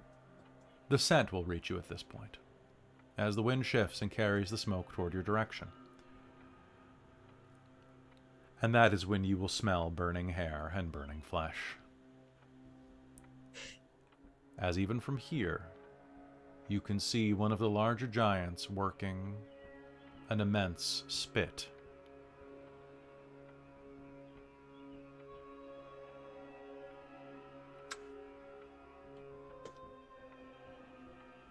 Well, I'll float back down. Oh, that's not a good sight, is it? Did Kadamus go down with the other two? Kadamus is... where would he be at this point? Kadamus is standing at the top of the stairwell, not trying to, basically just, keeping an eye out for anything. Let me know if you need any help, okay? I'll be right up here. I'm not much of a medic, Malia. But I can run and... I'll run and get something from the well. I'll float down. Skafrem, anything down here? Haven't seen a thing. There's injured down there. What did you see up from your vantage point with your broomity broom? Are there other people down there? Maybe a dozen? I don't know. Okay, I'll sort of bring... I don't want to speak loudly because I don't want them to hear. But I'll sort of bring the two dwarves in and be like, there's a camp about a mile off at the base of the mountain, and they definitely... if they still have any survivors, they're not long. We don't have much time at all. Yeah. How many are down there, he said? Half dozen, somewhere like that. Wonderful. You said there's a well. There's got to be a well. It's a village, right? Fantastic. Let's go find that, and if I can get some water in here, I can feed these folks. That sounds good. Wonderful. Skafrem. Aye. Hey, are you... Does Skafrem have medicine as a skill? Not as a skill, no. Okay. Can you go give Malia a hand? Sure. You got everything up here? I'm gonna go get some water. Well, get going. All right. And he'll start shuffling off. Remember what you have on your character sheet, by the way. That makes his little running mission pointless, but hey. Yeah. All right. Do you head into the basement and look around at the charnel mess? I'll head down. Okay. It is... Any battlefield that you have ever seen has had results like this among the civilians of the area.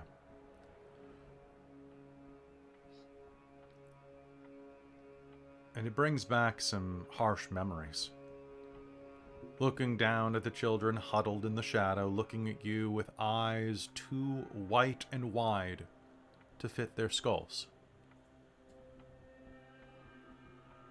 The look of haunted terror. You've seen this so many times in your long, long life. What do you do? Malia is going around laying her hands on them, healing them. I'll look around for anyone who appears to be kind of the oldest, like whoever was looking after as much as possible. At this moment, you think that the one in charge is a 14-year-old girl with dark brown skin and her hair pulled back into a single tight braid. A bow is in her hand, and the arrow is notched and held against it with a finger, but not pulled taut. You get the sense that she's treating this bow and arrow almost as if it were a teddy bear. It's a security blanket for her. Are you a medic? You. No, but we are friends. You're warriors from the city? Aye, we are. They killed our mages. Did you see where they went? North. We should have left. We should have left when the mountain started acting funny, but...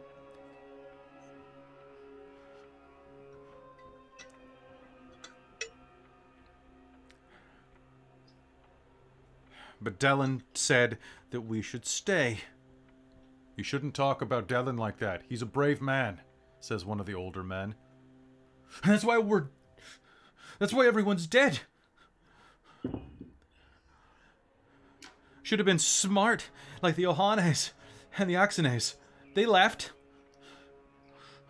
They left and they took everything into the south.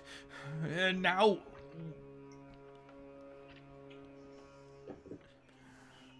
Are you here to kill them?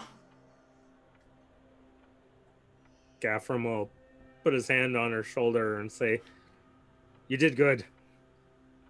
We'll take care of things from here." Kill them. All of them. They have my brother.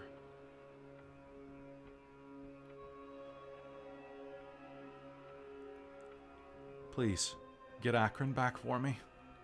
He looks like me, just a little shorter. Skafrem nods in response. She grits her jaw, and you can see that the muscles around it begin to twitch. She's holding herself together through anger alone. You don't know if she'll ever be the same after this experience. The seed of hatred has been planted deeply and righteously. As it is outside, when Kadamus and Ogwyn finally make it to where the well is. They pull up a bucket, and before they do even, the smell of offal and sewage rolls up as the bucket clears the lip of the well. They shat in it. They threw rotten bodies in it. Oh, God. He'll let the bucket just back into the well. They used it as a latrine. Typical war tactics. Just as chat makes us hydrate. Mm-hmm. Yeah, exactly. Thanks, chat. Bad timing. Dang it, mister. Is there, out of character, is there any close snow? Or is it all on the mountain? It's probably about a half mile away is when it starts. Oh, Skafrem's already pulling his decanter out. Nice. Oh, do you have water? And We don't know. We don't know this, but Yeah. Damn you. we should probably go and talk to them. Yes, let's. Ogwyn, May have to go get snow. aye. Are you a violent type? When it's required. Try not to be. He'll look down at the well and around the city, well, village. Are we in agreement that this might be required? I'm of a mind. I will get along just fine, he says. And as you turn to go and meet with your friends, and prepare for the righteous vengeance that you will probably wreak, I think that's a good time for us to take a quick break. Yeah. So, hey, folks, don't go anywhere. We'll be right back. Great. Did you enjoy that? Oof. Nacro, it's not so much that Malia can purify water, but she can create water. That's all. My cauldron can feed 4 people per gallon and can hold 30 gallons. Nice. Well, So I I can just need- create, I believe, 10 gallons at a time. I'm glad Beauty, that's I'm glad 40 you took people's that. worth of food. All right, so folks, we will And we be have a decanter. right back.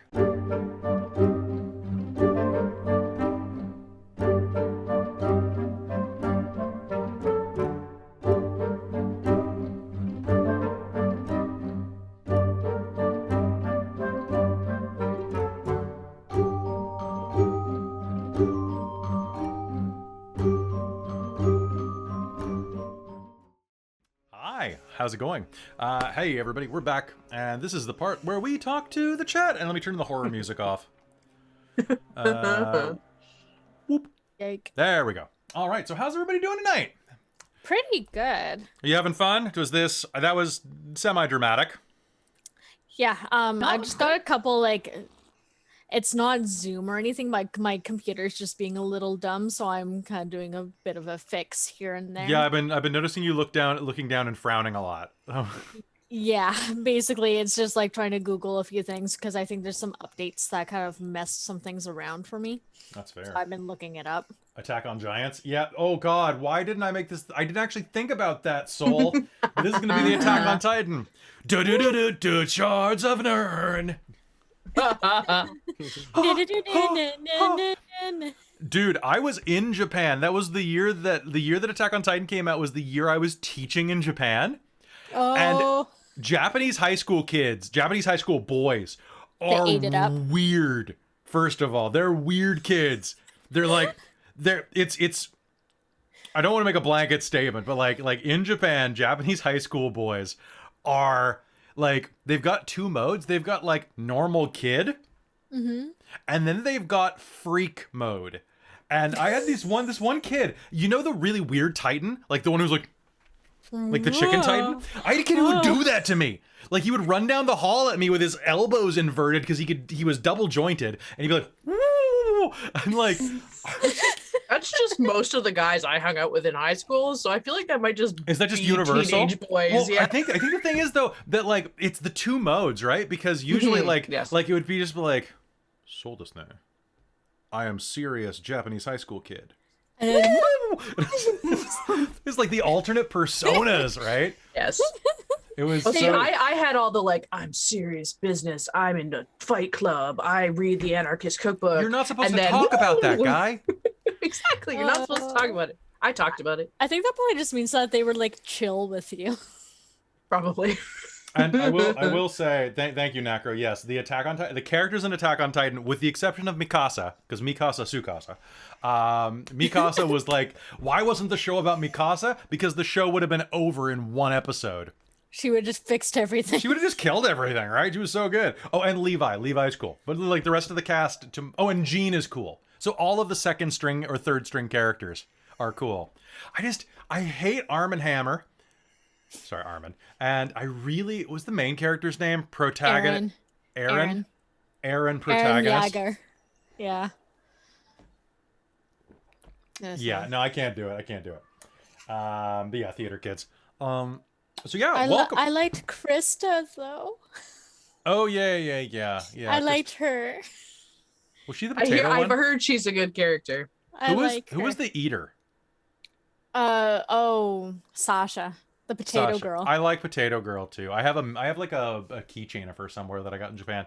I miss Japan sometimes. Like it's weird. I get these flashbacks where suddenly I'm just like, God, I want to be at a fucking konbini right now and getting a rice ball. No, I want karage. I want convenience store karage from Hokkaido. That was my lunch. I just want to go to a restaurant up the street. True, that too. I am looking forward to my this. gosh. Christine and I are going to go to Japan in a couple of years. And we are just going to drive around and get really fat. It's going to be great. But we're not, because it's Japanese food, and Japanese food doesn't make you gain weight. No, I lost like everything's 30... nicely proportioned. It's nicely proportioned. Even if you gorge yourself, it's the lack of sugar, right? Like, or it's the lack of cornstarch, I think, in a lot of the things. Like all of their sugar is like, if you eat the sweets there, it's like actual sugar. And like, it's nice, right? And as soon as I came back to North America, I gained like a lot of weight back, like 30 pounds, 35 pounds or something like that. Like I'm only now starting to trim back down. Dude, chitin sushi, like, oh, I miss conveyor belt sushi. Anyway, I'm a huge weeb. How's it going, guys? I'll post some pictures of me with a giant crab in our Discord. By the way, if you're new here, welcome. We're Dork Tales, which is a fancy way of saying we're dorks, and I stream a lot of games here. And You tell Story. tales. what was that? Geek story. Geek Story. Oh shit. Geek Story. I'm gonna make a t-shirt of that. So how is everybody doing tonight? Is Geek Story? Let's see if we can snag that. It's a thing. Is it a thing? I don't know. I don't know. How is everybody doing tonight, though? Like in chat, in here. How does it feel now that you are about a half episode in, Christine and Winter? How does it feel to be back? I'm still getting into Mars's headspace a little bit. It's weird. I'm still trying to get back into Malia, but you've just given us a very clear direction. Yeah, frost giants are dicks. Kill them. Like, the absolute obvious, go wreck their day. There's no ambiguity here. Just wreck them. Wreck. Frost Sort of giants, thing, right? Frost giants are stupid and mean. Like, that's what they do. The only thing that's worse than them is hill giants, which you've already killed one of those before.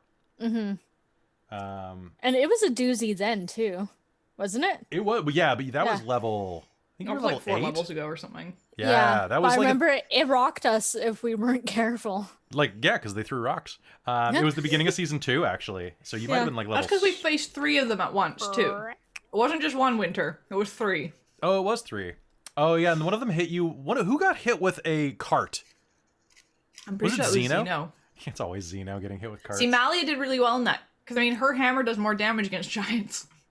So, real quick, Wonka is streaming Resident Evil Village and is having fun with that. Are you having fun with Tall Lady Simulator? Who apparently gets real freaky real fast. Oh, yeah. Oh, God, I love her so much. Christine, cosplay time. I really want to cosplay as one for daughters. I think that you and Christine or you and Krista should do that. Because, Christy, you got the height. I also think that Yeah. Millie should Krista? cosplay as her. Because Krista can wear the high heels. There we go. Oh, yeah. I can't balance in those suckers. Whereas I've seen Krista wear the ridiculous Just wear stilettos. chunky Like stripper boots, yeah. Yeah. Hold on, I have a meme for this. Oh, and then, so those of you who watch our Rime of the Frost main stream, our player Hayden posted something in the stream, or in our private chat earlier, that was the perfect summary of the way I'm twisting the game.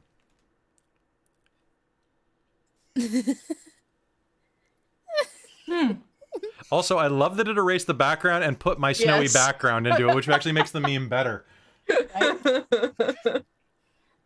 Oh, man. Oh, and then, of course... Think, Ethan! You asked me to sit on you! I weigh over 900 pounds! How could you not be crushed under my dump truck ass? Think, Ethan, think! It's so good. It's so good. I love that I got to use that in a superhero game that I run on Saturdays with Krista and Michael. And I was just like, think! Totally just making references. All the references. That game's amazing, by the way, and I'm looking forward and kind of pained at the fact that the next game will be the last. Like the last one they ever do? No, like when we play a Baron. Because Play a we're only Baron. doing 5 episodes. Oh, yeah, Aberrant. Yeah. A Baron. Who's a Baron? Am I a Baron? I'm a Prince. So a bear. Yeah, Aberrant will be. Depending on that, I was thinking that there are some other events. I could always bring it back for like one-shots at Extra Life or things like that. If there's some events in June that we might be involved in that I was really thinking I could run Aberrant Canada Day. Like a year later. After the current game, and then or like in time, and then I was gonna run Scion Father's Day because that's just a great, Very good. it's so good. All scions of Odin. Did you send another one? Oops. All Scions of Odin. It's Wednesday, my dudes. Been a long Oh, may day. I also was up late last night doing Candlekeep. I am Mario. tired. May Oh, I this- interject that Geek Story is a general nerddom store in Paris. But other than that, there doesn't Why is it appear to always be the any other French Geek with Story. us? Why is it always the French? There's a French comic called Dork Tales. Wow. Mario, do you really think Peach is always getting kidnapped by Bowser and you have to No. save her? Think, Mario, think. They're in this weird poly triad thing, and like with this kidnapping kink. You saw the thing that I sent you on TikTok, right? I know that sexy Bowser and Bowsette are your fetishes, Winter. I know. Oh boy. Oh boy. And you know that Garleon is basically just like sexy Bowser, right? Yeah. Yeah. Oh boy. So, but like, here's the deal. So I wanted to get some art made of Garleon. So I contacted Hailiiz and I was like, hey, like, I know you're out of commissions, but when you come back into doing commissions, I'd really like if we could talk about getting this one piece of art. And she's like, oh, well, who are you thinking of? And I sent like my art breeder and my photoshops of that. I really like working with Hailiiz because she's so enthusiastic about everything, and she was just like, oh yeah, we're gonna do this. Sexy boy. I'm like, yeah, he's like a Red Dragon Hemsworth. Speaking of which, I wanted to say that we have some really great games coming up, folks. So we're going to hop back into game in just one sec, but this week we have the following things happening. Tomorrow, nothing, because I'm taking a day off, because I have to do a bunch of paperwork and like try to write something. And Friday, Reign of Emeries returns. Saturday, we have the finale of Aberrant, Utopian North, over on the Onyx Path. You should come and watch it. And if you don't want to watch it there, you can watch it on our channel in 2 weeks or check it out on our YouTube in 2 weeks. Yeah. Sunday is going to be the finale or the second half of last episode. I'm going to drink this coffee. One sec. Of last week's Cyberpunk 2076. Monday is Rime of the Frost Maiden again as they go into the glacier, into the caves of hunger. Tuesday is Candlekeep Mysteries, which is going to be ran by Krista. Ooh. And it's going to be a very interesting game and very fun. And I have to go buy my root spray for that because I'm going blonde for that game, I think. Woof. I'm really excited for that crew. I think it's going to be really good. Robin worked out her character with me earlier today. And it's going to be a lot of fun. She sent me some messages. I'm so excited for it. And I think that you're going to love my character because, you know, from a certain point of view, he is the best. Oh, no. I don't mean to, like, sorry, I don't mean to high ground this or anything, but, like, you know, when you see me in that outfit, you're going to be like, well, hello there, you know? How are you doing? Also, Krista. Okay, I'm trying to drink here. Well, hello there. And not spray it all over my keyboard. Your father was a Honorable. good friend. Flammable.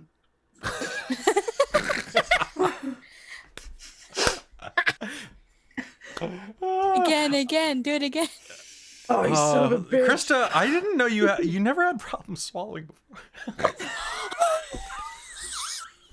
I'm just gonna go hydrate right now. Yes, so much. I love you. This is why you're one of my favorite people on the planet. Did you like murdering me? Oh. I missed you. See, this is why our chats are great. All right, so, oh, I could have played a Blade Singer. No, Psy Warrior. All right, let's see how long we can drag this out so we keep Krista for longer. Oh, yeah. Well, Krista, I gotta say that I'm really, really excited to have you joining our Deadlands game that is coming up, and I think that's going to be fantastic. And if you Both are, of us are, right? yeah, Michael you and and I? Michael. Yeah, but I haven't seen you in a lot longer. Like Mike's in a game with me at least once a week, if not twice a week. We're usually right. He's so He's tired old. of me. He's old news, right? Think how I feel only about had, Christine. Like a year and a half mental breakdown. Okay, like I wasn't gone that long. No, Christine, you're lovely, and you know it. So Come on, I'm stealing the dog. I Sleeping with me tonight. I am in Blame the on you. process of a year and a half mental breakdown, so I feel that. If you can tell, I'm patching up with D&D. So Wait, we need to have a game where I get to play with Krista on the regular again. it's true. It's been too long since Hunter. Well, you didn't want to go into right? Deadlands. What do you think this Yeah. is? There. You get like 5 episodes. That's true. What else was I gonna say? So that's gonna be really excited. I'm curious to hear what your voice is gonna sound like. Can you do a southern accent, like a good one?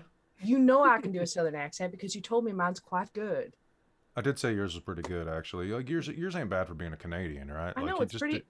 You just got to do it subtle. It's the same way You with got to doing be. any accent. This is the problem. The Canadians like to do a southern accent like this. They go and they're like, "Yeah, I'm from Kentucky," and it's like, Here. "Fuck off, man." No, Let me play the banjo while you do that. They generally do the. Oh, I do declare. Oh, this is true. Sort of Oh, I do accent. love good That Southern is the Belle big because one. that is My much ex-girlfriend more used to do that entertaining. when we would play role-playing games, and she would be like, "I'm Southern." Like, where are you from? Like Missouri? And she's like from a Louisiana plantation vocally, a bad one. Oh, I don't have my fan. I was gonna say I do declare. I do declare initiative. Exactly. I really like Yeah. the transatlantic accent. Oh yes, are you talking about the affected Atlantic? Yeah. Yes, the Fraser Crane. Hello, Seattle. It's good to be back. Yes, Yeah. I love doing that accent. I forget which character I had that. Oh, I mastered that for Max Mori inside of Vampire the Requiem. I just played him as Fraser Crane. Good day, friends. It's good to be here again. Hello, Niles. Hello, Maris. When I play it, I plan on doing like a Clint Eastwood accent, which is mostly me just chewing on a cigarella. Yeah, seriously, it's just like. There you go. Yeah. You're lucky. We can get you a fake cigarello. That's no problem. Or yes, with cigarello, you can just like ball up some paper. Yeah, that's not an issue. Yes. Hey, you want to be a famous Bongmaster? You are famous. You are. Famous. You are the moose. Famous. The most famous moose. Famous. Yeah, Also, but, yes, Bongmaster doing an accent is you try an accent and then tilt it way back. Yeah. So like, and there are lots of ways to learn. Like, I used to only be able. So, originally, the only Scottish accent I was able to do was Sean Connery, And he's Welsh. and he's Scottish. He's a Scotsman. Repeat after me. Take off your panties last. Hello, Miss Penny. I'd like to undo that bow and get to know you. Right? I learned that from Robin Williams and Mrs. Doubtfire, practicing that tons of times, Yeah. right? Help is on the way. Help is on the way, dearie! Right? I can actually do most of Robin Williams' collection. Like, I can do most of those voices. That's actually where I Nice. learned to do vocal work, was by parodying him for like 10 years. Right? It's good range of voices. I actually can do all of his songs from Aladdin almost flawlessly. Like every one of them, and all of the voices he goes through. So, Yeah. because I did find it decades. not too bad to do an accent if everybody around me is doing that accent. Yes. If It's- I'm hearing different ones, I can't keep it going. Because I actually came back from 5 weeks in England with like a slight. I'd started picking up the affectation because I was around everybody talking that way. It's, Oh, you want a Canadian doing the best Canadian accent? You should have like seen Ignition, my superhero. He like Yeah. totally nailed like, it's the like up there Canadian. with Rick Moranis, right? Yeah. Oh, Bob and Doug Rick McKenzie. Moranis and Dave Thomas. Oh yeah, hey, like we're gonna go out and take a boot and we'll go get a 2-4 and then we'll go get some jellies, eh? And a beer in And a beer. tree. As far as for those of you who are practicing to be dungeon masters, the most important thing you can do is learn to switch between accents quickly, and Or intonations. even just inflections. Inflections do a lot. Like a lot of people, a lot of DMs, GMs, and so on get really hung up on playing like, especially a lot of guys more than anything. Whenever I speak at conventions, guys are the ones who ask this question about how to play women, right? Because they're well, I don't sound like a woman. Like I don't sound like a woman. I've got a really like deep voice. This is what they sound like when they're saying it. But it's like, well, you don't have to go into like a super femme registry to play a woman. No. Like if it's a lot of body language if you're doing it at a table. It's harder over Zoom, but I LARPed as a woman for quite a while, as like an NPC in one of my LARPs, and it's all about body language. Like the way that you hold your arms can differentiate, right? Because like if cross your arms as a guy, cross your arms as a girl. It's lower because of boobs. Or you cross them like me and you go higher to cover Oh, it's true. boobs. You pick one direction or It's another. Where one of guys the two. guys are more middle and like stuff like that. But Well, like more relaxed is below, more angry or defensive is above. I learned in drama class when guys put hands on their hips, they put fingers forward. When women do it, they put the thumbs forward. I did not know that. Yeah. Huh. Wow. So because you get masculine, feminine. Interesting. Or you're a Yeah, dancer that feels weird. and you always put your fingers forward. Yeah, because you like Yeah. you always have your fingers forward as a guy because you're always in the gunslinging posture, right? Well, And it's also it really helps getting in that headspace when you put your That's just interesting. reverse your fingers. because watch your shoulders when you do it. If you put your thumbs backwards, your shoulders automatically go forward and your chest goes out. Whereas if you spin them, you're hunched, which is a more like masculine hold. Well, because like being a guy is all about basically like puffing your chest out, right? Well, no, this is the opposite. Women, like if you do it the women's way, your bust goes out. But if you do it the men's way, your arms come forward, which is like more. I don't know. I do the fingers forward. That's weird. Too, I think. Yeah, you're quite. the man. It's a I put much my- more modern thing for I Peter everyone to Pan. go fingers forward. I So- Peter Pan. It My but yeah, for so doing accents, if you're practicing as a DM, just practice by yourself. Like your family and friends will think that you've gone nuts, but that's fine. That's what being an actor is about. Mm-hmm. Like honestly, I was doing some auditions for some voice work a couple weeks ago, and Christine's family, because we live in the same like house, we're like in an attached area. They can hear me doing like My Hero Academia screams through the floor. I'm pretty sure, or I'm auditioning for like. Yeah, that room is right over the kitchen area. Yeah, so they're hearing my abridged Bakugo audition. It was a damn good audition. I'm sad I didn't get that because, like, I think I was just probably a little too deep. But I'm learning from the best. with Hayden's tips. Cool. Does anybody have anything that they want to talk about before we head back in? I don't think so. So hey, you should all follow Sylvester Slays, and you should all follow Krista over on TikTok if you like TikTok. And that is at what? Go ahead and type that in the chat, Krista. I will type it in the chat. It is Chahista FX. Chahista FX. How do you spell Chahista. that? So this name comes from. So the FX is because I do effects artistry and makeup. What? Who'd have thunk? Which I might be working on some stuff coming up soon, which could be exciting. So I might have that to share. But Nice. Chahista was, I used to work somewhere that we had to have customers fill out surveys about us. And someone very badly messed up my name and spelled it Chahista. Was lovely was lovely to work with. She did so much for me. I like it. But it was Chahista. And so Taryn, who is also a regular watcher of the stream and has been on a couple of things and is going to be on a Candlekeep one shot, which is very It's exciting. gonna be good. Yeah, that's gonna be great. Regularly calls me Chahista. That's fair. Like, Taryn is the prince of the Patreon still. This is true. She's not the biggest one on the Patreon anymore. We've got a demonic producer now. Oh shit. Yeah. Taryn is lovely. Taryn's but lovely. Oh, Taryn's more importantly wonderful. than my TikTok is I have started a podcast with my partner. He already did a few podcasts. Kelly has been on one of them. And we're recording another one tomorrow, actually, for the new thing that we can't talk about yet. But ours has released the first one though. It's called Based On, and we talk about movie adaptations of books. And am I discuss the going book. on that one? Eventually, yes, Yeah. because you're busy Mondays. We record Mondays when you're done on Mondays. That's what it was. Yeah. So our first one was about Fight Club, which is controversial in so many different ways, but it's a good adaptation. The story behind it's really fun. It is. It's very interesting.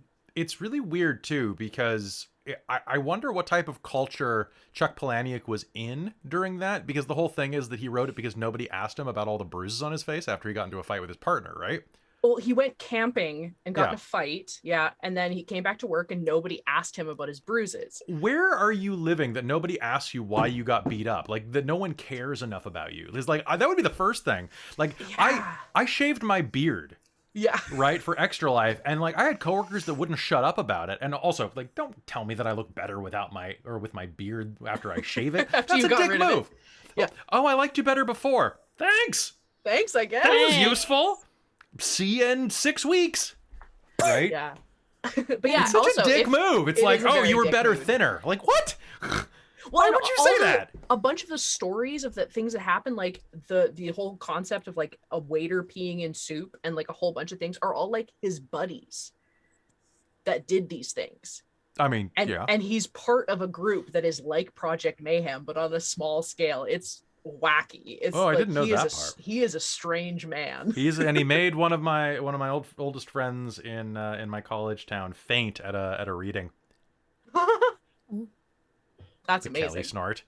You love it. It's adorable. I snort my way into your heart. That's right. I'm like a truffle pig finding that love. See, so's Krista. Yes, this is true. But yes, anyway, go look. If you look up based on colon, you'll be able to find us. Don't look up based on Don't colon. look based on colon. Use the symbol. Use the colon symbol. Use the colon symbol. Yes. But I didn't realize apparently every murder mystery in the world, every murder podcast calls themselves based on something. And I didn't realize that when I named the podcast. Fair. Anyway. Fair. All right. Or you ready? can find my link tree and it's linked there. Post your link tree. Post it. Post it. Link tree. And then the last thing that I was going to say is that, hey, thank you for watching. If you like what we do here, give us a follow, give us a sub. If you have a little bit of, floating capital that you'd like to share with starving artists, or sub for free on YouTube because, hey, it's free. And I like seeing those numbers go up and it feels real cool. Also, we have a new game starting next Sunday that you should tune into. I am not running it. Amy is. So you should come and watch Ghosts of Saltmarsh and see me play my super broody ranger, who I'm trying to kind of like be a dollar store Aragorn, not Aragon. Aragon's the dragon thing. Aragorn. So that should be good. And I bought the sword, so I've got his sword like right off screen. And goddamn, there was one more thing that I wanted to say, and it was important. And thank you, Charlie. Sorry, I don't know if you can hear the dog barking, but he's out I there. did. Not over this, but I heard him in. No. Can I just throw in that I haven't been playing much on Sylvester Slays over on Twitch, but when I have been playing, I've been playing Red Dead Redemption 2 because I'm really ramping up for the cowboy game over here. So I'm probably going to be throwing out a few more of those in the very near future because they are ridiculously fun. Nice. And I'm trying to get used to skinning a lot of animals. It's rough every time. Take down a deer and I just want to cry.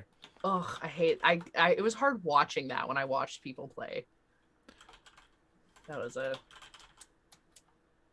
All right. So with that, I think it's about time that we hop back into game. Everybody Yeah. stretch. Everybody crack your... Damn it. Okay. Oh, I was hoping it I'm was... pretty sure second gen from putting it into the stream elements commands instead of moobot. It's like ! space add. Yeah, please, if Space. mods, if you're adding commands, add them into stream elements, not moobot, because moobot's a pain for me to edit. All right. And with that, I think it is time for us to head back into game. Let's get our Matthew Mercer voices on and get ready to play some Shards of Nyrn here on Dork Tales. I miss my Matthew Mercer wig. It's just in the other room, but like I miss it. Krista, you weren't here at the game where they went to fake Hogwarts and then like this guy named, what was his name? Trent Taylor? Because you know a Mercer and a Taylor are similar. Ran a game of Monsters and Mayhem for the characters in game. I don't think it ever got as meta. So folks, you should definitely tune in to Aberrant because you get to see me playing me in a game with Robin playing her character, playing a game with herself, I'm pretty sure. yes. Wow. I mean, we can change that if you want, Robin. I can change it to ham. That snake literally bit its own tail. It did, and then it was just like, oh. And all horse lip. I mean, honestly, it really shouldn't be Robin. It should be Mike. Mike's the one who threw ham. I didn't make the command. No, someone else can throw it. Like Sylvester is the one that can probably catch it and eat it. Yeah, gross. Yeah, All right, let's not go so there. without further ado, let's head back into the Shards of Nyrn here on Dork Tales. Crack your necks, flex your pecs. All right. I like getting meta. Also, I gotta run a character in one of the Candlekeep games that I'll tell you about later. All right. Hello and welcome back to the Shards of Nyrn here on Dork Tales. When last we left our irksome party? No. What's the word I'm thinking of? Wonderful, splendid, gorgeous. Distraught party. They had just taken care of some surviving villagers of an attack caused by a horde of frost giants, a tribe of them. To the north, you see that there well, you've scouted correctly that there is an encampment. Quite a few tents, huge ones. Thank you, Charlie. Can you guys hear that? Not What? through the headphone. I can hear it. Okay. Sorry, my dog is barking a lot. Let me just turn the mic a little and hope that helps. Shut up. It's all good. Okay. Hello and welcome back to Dork Tales and Shards of Nyrn. When last we left our characters, they were fixing up the surviving villagers from a frost giant invasion. A little bit of scouting done by Ogwyn, the new wizard of the party, revealed that there was an encampment to the north. A group of frost giants with hostages. The smell of burning flesh permeated the air and told you that they were making meals of the captured. After stabilizing the survivors of the village, there in the small village of Starry Night, there was not much else to do aside from go and try to rescue the others before it was too late. Is there anything that you would want to do in the village that wasn't fairly obvious at this point? Yes, Ogwyn. I will, when I get back, I will inquire, do any of you have water? To the party. At this What point, did you ask? Pardon? What did you ask? Oh, do any of you have water?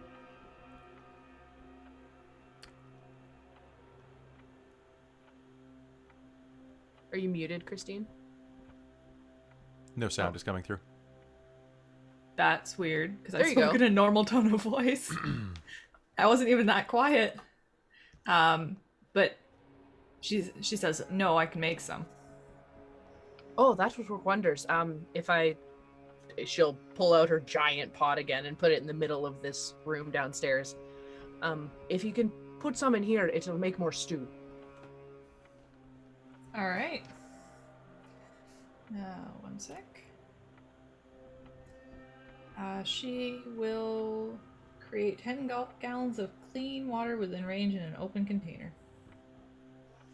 Fabulous. Nice. Just give that a stir for a minute or so. And then I would like to take a quick. It's gonna get warm in here, but it will. Oh. Why isn't that spelling it right?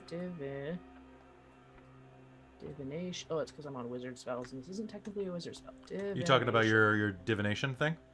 Yes, I have a thing that allows me to do divination, but I'm Yes, you trying do. to It's find- inside. How long does it take to divinate?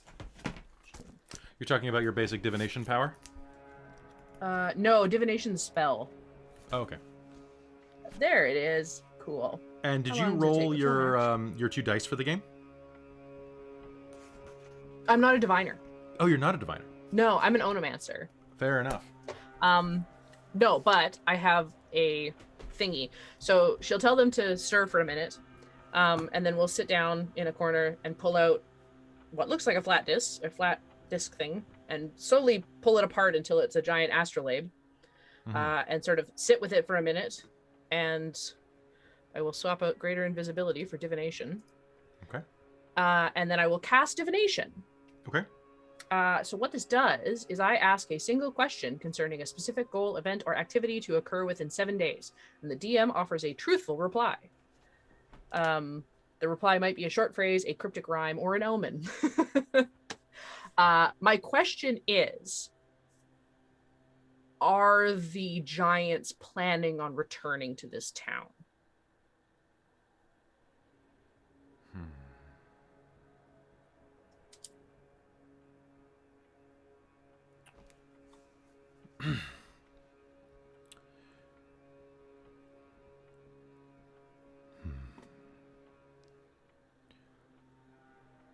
The Frosty Lords came in a flood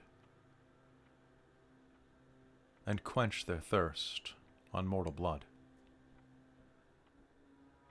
They shan't return,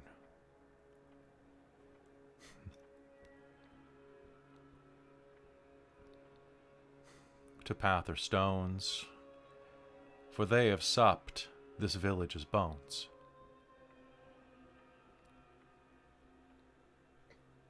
They Good. travel under clouds of grey, and upon the next village they will prey. I think I'll call it there, but That's impressive for coming off the top of your head. I'm a poet. That's what I do. She will fold up her astrolabe back, put it in a pocket. Well, they definitely aren't coming back this way. But where is the next closest town? Checking your map, there is one a bit further to the west called Underhill, primarily a halfling establishment. About 60 people live there.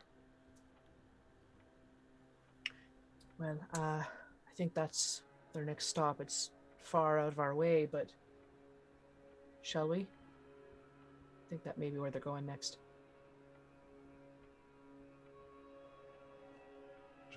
Shall we go where? Kadamus says. To Underhill. There's a town over here. Aye, but you said that you saw the camp to the north. Yes, but I think they're going to be heading over that way next. Aye, when their food stores are gone. Sorry, we should go to them as quick as we can, sure. However, if we don't get to them, and they've already moved... Aye, yeah. I agree, we should try to go and save as many as we can, but they'll be moving on shortly, I'm sure. All right. What do you think, Malia? Mars. How many were there? Yeah, a mile up, you couldn't say. You'll have to do some recon closer. Okay, was it like 1,000 or like 50? Less than a dozen. Oh, okay, so few. A small. Basically, you think it was a raiding band. Okay. Probably just a raiding band. There was one that looked tethered though, so I wonder if there's dissent among the ranks. Anybody here can make me an intelligence roll. Cool. Nope. 11. 11, 16. 16, 22. Ogwyn. So 16. Malia, you'll think chained up. Actually, yeah, that's kind of a little vague. But with 22, as soon as you say that, Ogwyn, you'll realize that the one that you saw was slightly misshapen and bent. Slunos. The breeding mare. The everlasting one. That might be a problem. I think that might have been Slunos. Which means Molander should be there too. Or he's out raiding somewhere else. If this is their home base, maybe they're at the other town. Maybe. Or maybe he's up the mountainside. There's too many options. Well, I guess let's maybe try and get closer and see what we can find. I agree. All right. With that, do you travel the mile to the north? Mm-hmm. I'll leave my cauldron for now as Okay. a loner. As you head to the north, you will find that the smell of charring meat is thick in the air. There's plenty of places around the rolling hills for you to find places to hide, but I'd still like everyone to make me a stealth roll. Yes. Remember that if you have certain types of armor, you have disadvantage on this. Yeah, I know. Kadamus is spending his inspiration on this. 28. Are you shitting me? Well, that 2 sure turned into a 2. Clank, clank, clank. Oh, wait, actually, does he have disadvantage on this? Ah, well, he still failed. 17. 17? 18. Okay. 11. 11? Okay, that's still above 10. And Mars, what'd you get? 28. 28. Okay. Fantastic. All right, so Kadamus is the only squeaky wheel out of all of you. His chainmail rattles, and he's moving too much. You've all seen this before, but Skafrem, you've seen it more often in the front of the battlefield. The eagerness for young braves wanting to go and spill blood. Kadamus is acting a bit young for his age at the moment and wants to get in there immediately. As you approach from the south, you'll do it fairly stealthily. Looking around, you see that there are 3 immense bonfires raising plumes of smoke into the sky. Beyond that, and winding through it, is the only patch of non-snowy terrain. 1, 2, 3. 9 tents. Pepper the side of the hill, and on the far distance you see a large fence that's been erected. Hastily. Sharp stakes driven into the ground in a wide circle around an old stone windmill. In the evening light, you can see an immense figure, misshapen, doing steady circles around the windmill. A chain large enough to moor a galleon, clinging to its throat as it paces deep ruts into the ground around the windmill. Directly ahead of you, at the edge of the camp, you see 3 cages of rusted iron. Large ones, about 6 feet high, and each of them either, well, there's a shorter one that's about 6 feet wide, but the others are about a dozen feet wide, like the back of a carriage wagon. And can we see what's in the cages? People. The people. Quite a few of them, actually. From here, you can see at least 8, maybe 9 of them. There are probably others around, but the air is full of the stench of of charred human meat. And are there, like, any indications of huge locks or something that's keeping them in there? It's hard to see from where you are. I'm going to say that you're on a hill probably about 60 feet to the south is the closest you can get without having to make any additional rolls. Looking up, you are going to be able to see that there is... now, I have Roll20 up just so that you have something to look at. Quick reminder, folks, we are going to go have Roll20 on the screen for the audience to see as well if we get into a fight. But please do not use map language. Only use descriptives, because we do have people who listen on podcast and visually impaired viewers as well. Okay.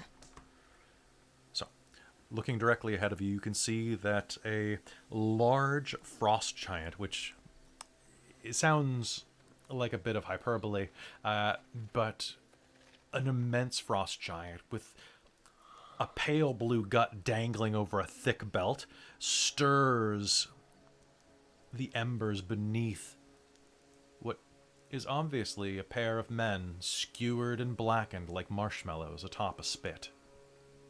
I guess on a spit.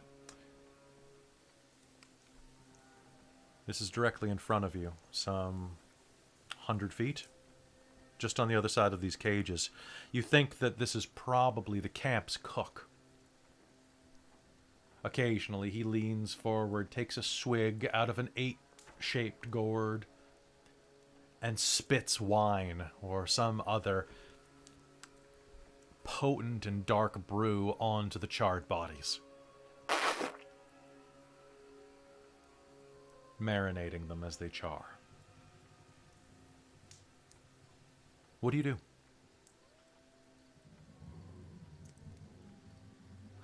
So... And he's the only one that we can see that's active right now. Everyone else must be in the tents. If you, from this angle, yes. You can see that there are 3 other fires lit, though. Okay. I might be able to do something about the cages. But we gotta get close enough to be able to look. So how do we want to do this? Do you want to cause a distraction so that you can sneak out? Do we want to try to cut his throat? How are we doing this? Well, let's see if we can spot if there's any more. Question. Yes. Does flight help sneaking? Does it make you quieter? It makes you more visible. Fair. But do you have invisibility? I traded it out for divination. Mmm. Should have traded out Mordenkin's. Yeah, well. Shoulda, coulda, woulda. Exactly. Mars, are you going to sneak around and look for things? Or are you going to stay here and plan and try to break into those cages? What's the plan? I will stealth around and see like how close I can get without being detected, Sure. and see if I can find anything else from a different angle. Sure, make me a stealth roll.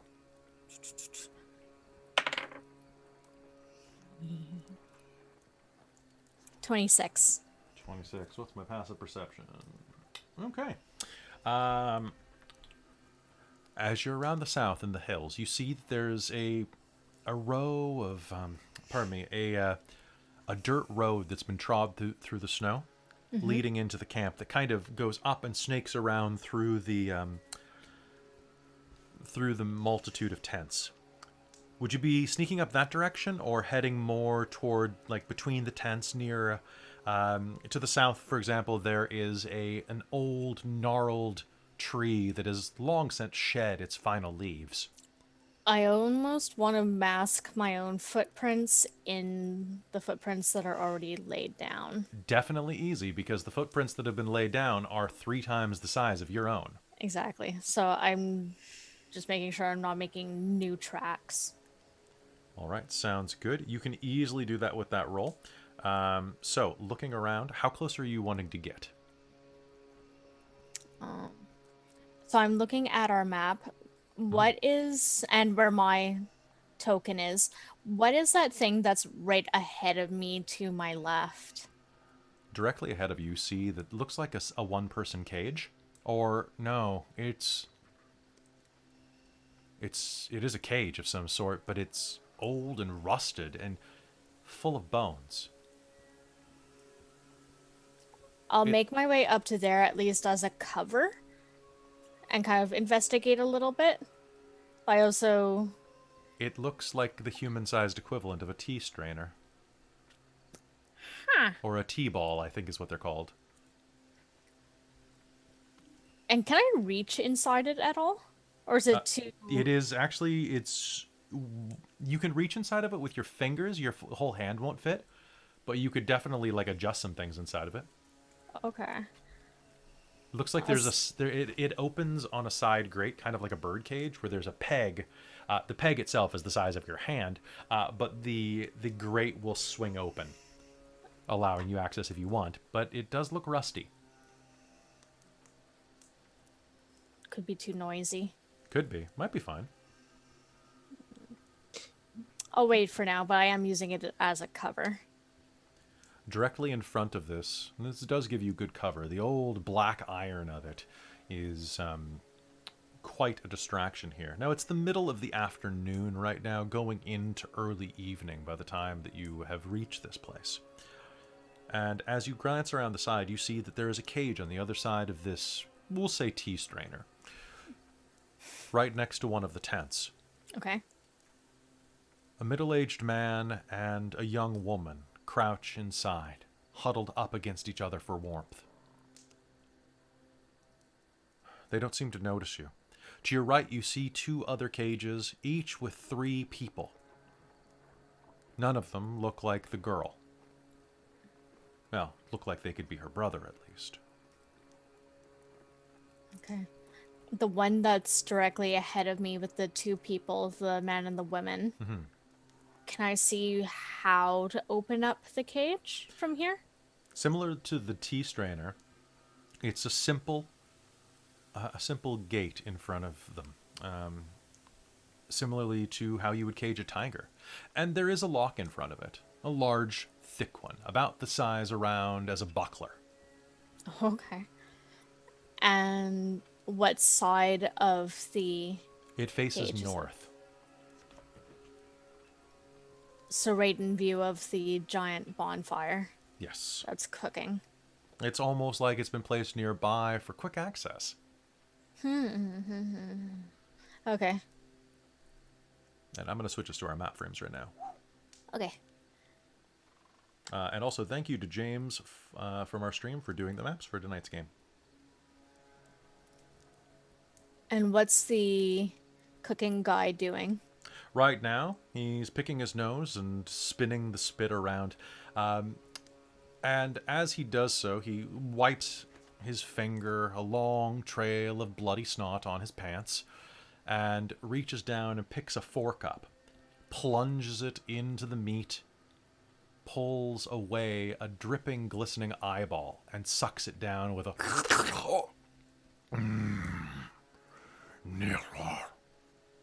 he says in Giant. Do you speak Giant?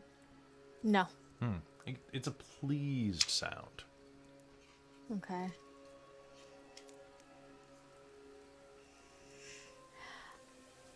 Does it look like they have a reserve of more firewood that's nearby, or no? It does look like they do have a reserve, as well as that tree to the south that they can hack down easily.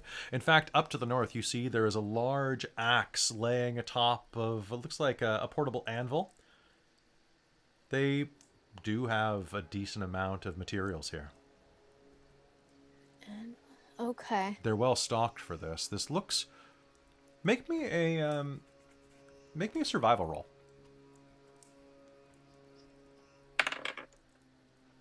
12. 12. They look pretty Yeah. comfortable. And as you glance down at the trail of barren earth, like the pathway, they've worn this pretty down. Like you think this might be not permanent, but semi-permanent. They're stocked. They're kind of dug in here. Shit. Okay. Oops. Realized that I had the wrong frame on. I'll fix that. And what about the tents? How are they secured right now? The tents are secured to the ground with pegs and are made of large animal hides. In fact, as you're looking at them, you're not exactly sure. The tent to your immediate left looks kind of furry. Coarse. So wait, so when you say furry, so flammable. Oh, yes. The tent there has not been tanned properly. You think that it probably stinks quite a bit on the inside. And looking at it, you think it might be mammoth fur?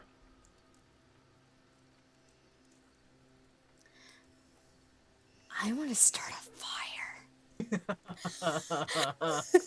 Now, do you want to start it right next to the cages there, or would you like to look around the camp a little more and start something on the other side? Yeah, that one. A big one. Okay. All right, so you have control of your figure, so you can go ahead and move it wherever you'd like. Sweet. As you do, Okay. I'll describe what's around you. What's Okay. everyone else doing down to the south? I realized I can go invisible. But, Okay. Okay. I realized I have a spell that I forgot makes me go invisible. Okay. Wow, something is happening. How far away is Slunos? You can see that the immense, strange frost giant is, from where she is right now to you, about 200 feet away. There at the at that immense roll 20's acting weird. One sec. There we go. There at the windmill. Yes. Okay. Is there cover to go that way? All the way up there. There could be actually. Let me take a look. Yeah, you could go around the outside of the camp to the east.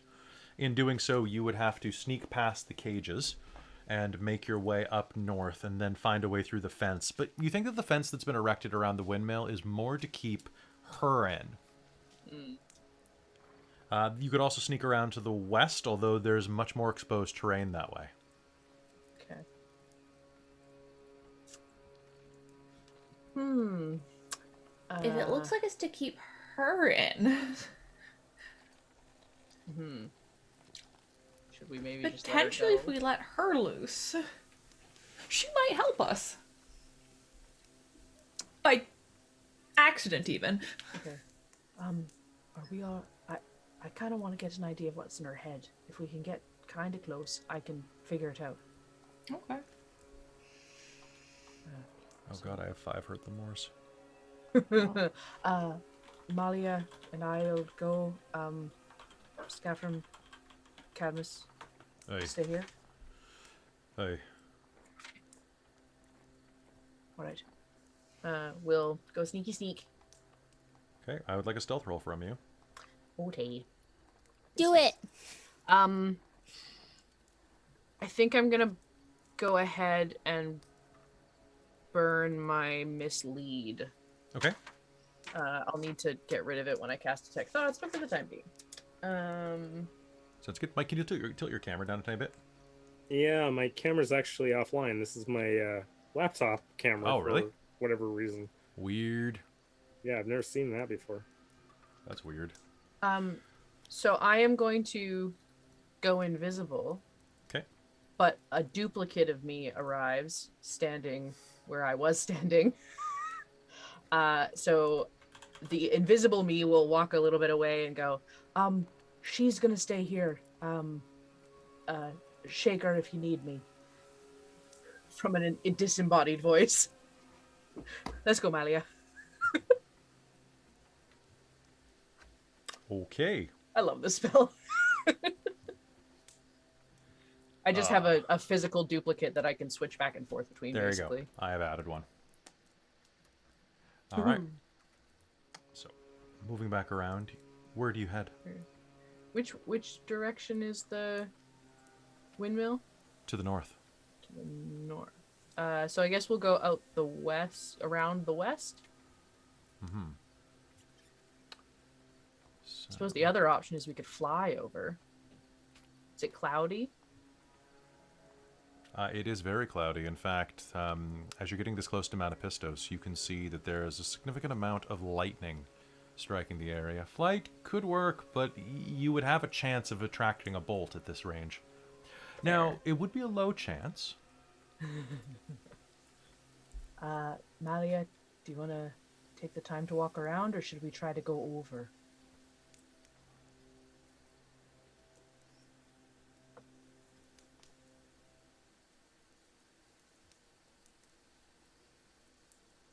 Are you speaking right now?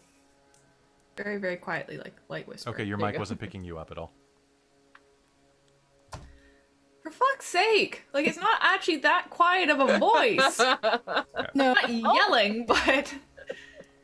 Ugh. Kelly, did you just do something to the map? Yeah, well, I figured that you're snooping around enough, so I turned dynamic lighting off because you should be able to see past, but it wasn't letting me do that.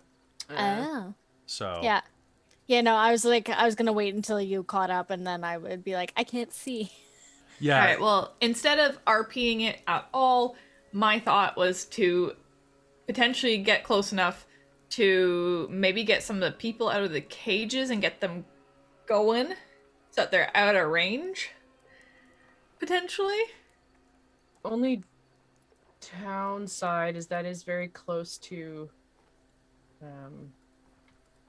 the cook. Yeah. Yeah, So that's the reason why I didn't go to do anything yet, is it's right in view.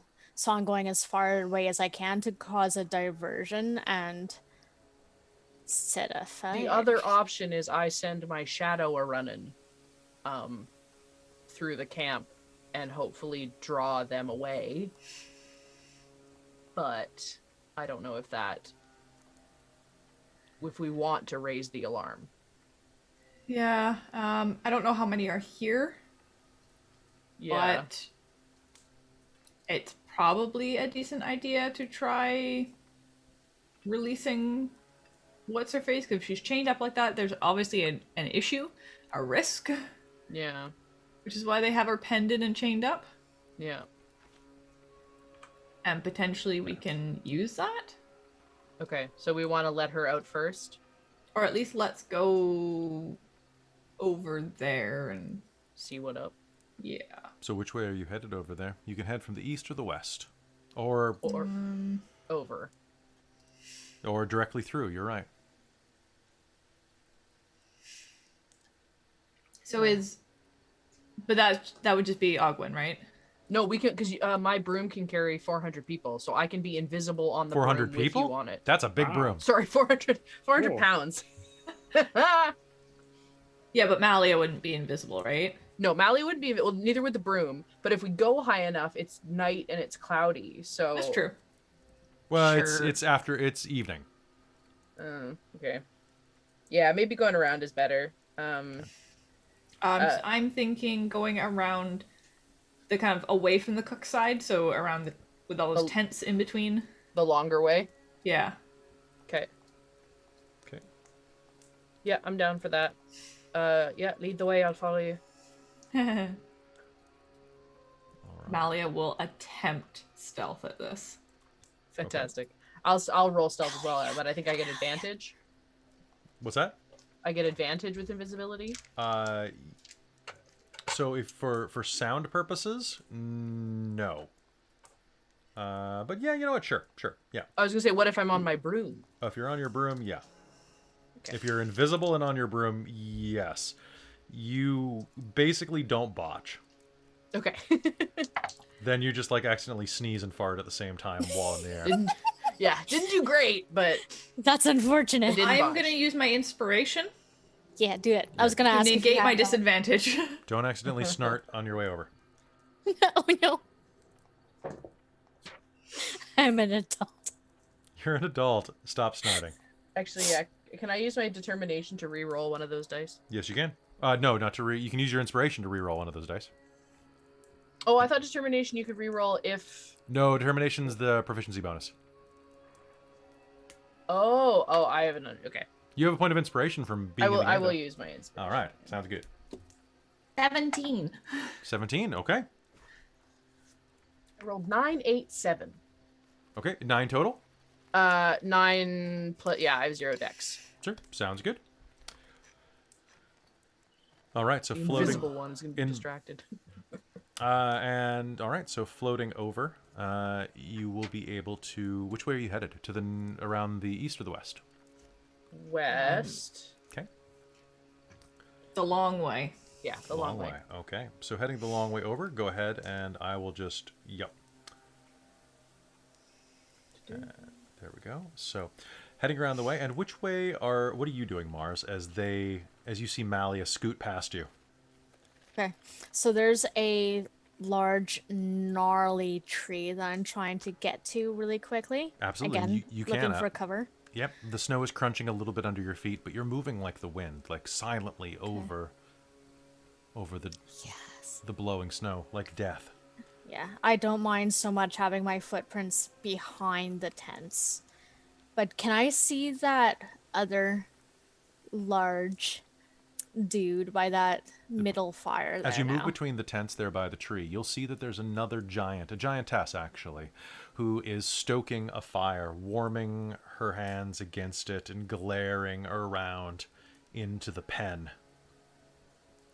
Okay. And it doesn't look like she's about to head into it, is she? No, she's just kind of watching what's going on in there. Okay. So if I look in between this tent and the smaller one next to it and see clear across from where that middle fire is, I can see an opening to that tent, right? Yes, you can see an opening of the tent to the north, and from where you are, you can almost see the opening of the tent next to it as well. Can the openings be drawn and It looks like they're knotted? just tied by a simple tether.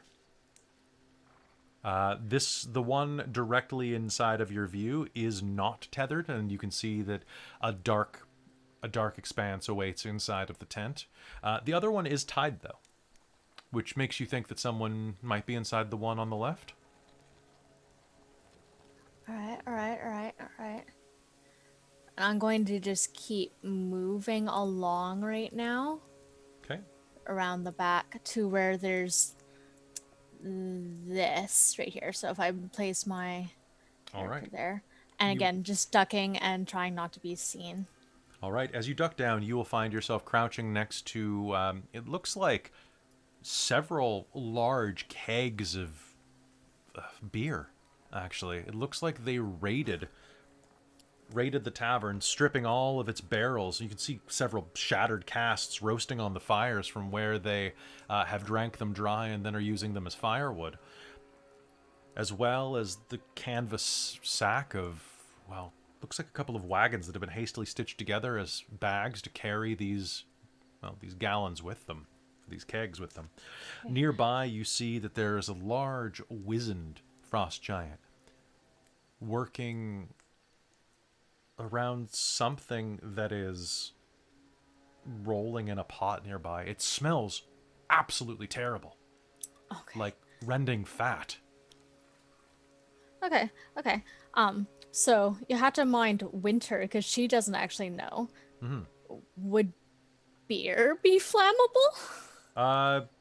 Ish. I mean, not No? really. It's not hard Darn. enough. You could be lucky and something good happens. You will find that one of those kegs, though, is there is a full drum of vodka. Sorcery grade vodka. Because I'm making that a thing again. Oh baby. Basically it's a half keg, so you're looking at about, what is that, 4 gallons? I think I just found my match. You did. You might have. Now, Kadamus and Skafrem, what are you two doing? Gaff's been attaching lanyards to his axes and making sure that they're not going to fly out of his hands when he starts hacking things. What's wrong, old man? Your grip not what it's used to be. How do you keep hold of yours? With my fingers. I grew 'em Good luck. myself. Good luck with that.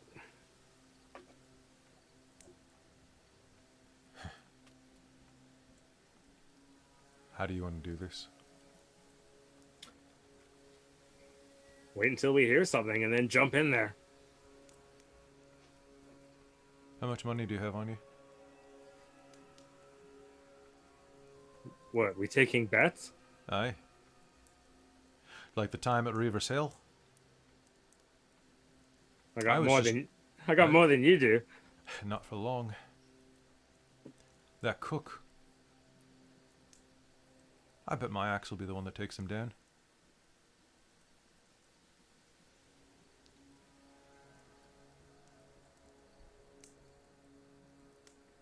$100. Come on. Too rich for your blood? Eh?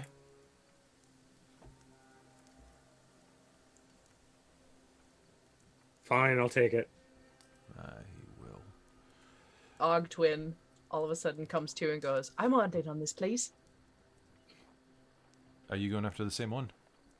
Aye. I bet you're a lot of fun at parties. I can be. Hey, Boom. you're your own twin. She's summoned still again. Well, that's disconcerting. All right.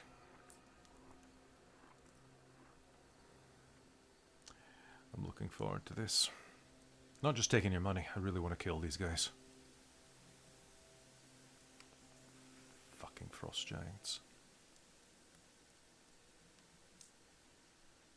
Meanwhile, on the western side, Ogwyn and Malia make their way around the last tent. From here, you can see a straight shot to the front gate. Well, to what passes as a gate from the serrated posts. Well, pardon me, the sharpened posts that are hammered into the ground in a oblong mess around the windmill.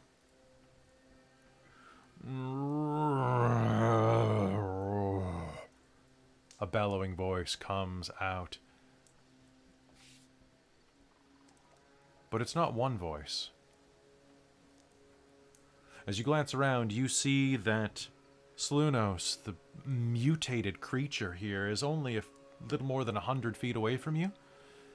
6 heads grow out of her chest and neck. And as she groans thick and mucousy in her chest, she harmonizes with herself. A chorus of suffering echoes into the air, and she slams her fist into the side of the windmill, causing an eruption of dust from the mortar. Can I get a perception roll off of either of you? Or both of you? And actually, Mars, you're close enough. I'd like you to make this roll as well. Nat 20. You will hear the sound of a scream, muffled by stone, inside of the windmill. 19. You will also hear something inside of the windmill make a noise. You heard There are that? people inside of there.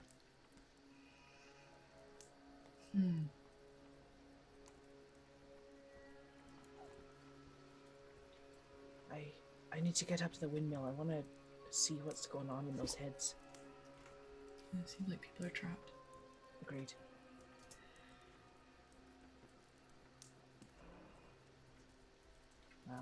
I guess we'll try to Malia's figure out. gonna try to continue sneaking up here between the tree, like up between the trees next to the pen.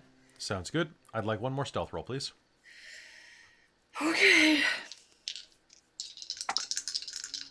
Ooh, nat 20. Dice. Aw, shit. Uh-oh. 5. 5. Okay. You are going to make it about 15 feet up around the side of the tent, and as you are sneaking, you're doing really well. You really are. And then you bring your foot down on a stone, a simple rounded stone. And as you put your weight on it, it snaps and breaks beneath you. And as you glance down, you see that this area just to the west of the trail here isn't littered with stones, but bones and skulls. You just collapse the skull of a young human. And you will hear one of the giants here. Does anyone speak giant here? Okay. Who is that? Garo? Is that you? The tallow will be done soon. Malia's gonna try and sneak back behind the tent. All right. You can make me a stealth roll. Skafrem is stretching his hamstrings at this moment. Okay. 11. I'm gonna cast rope trick Okay. and hand Malia the rope. Climb Okay. up and drag it up after you. Okay, so hold on. Rope trick is the one that opens a pocket dimension, right? Correct. Okay. Let me just check that real quick that can work for her at range. Or I guess, did you fly over to her and cast it? Yeah, I think I can. So, you touch a length of rope that is 60 feet long. One end of the rope rises into the air. So you pull out a piece of rope, cast it, it rises to the air, and goes into an Yeah. extra dimensional space. Up to 60 feet long. So that could just be like 10 feet of rope. Yeah, exactly. Malia. All right, so a rope appears out of nowhere above you. Cool. Okay. One sec.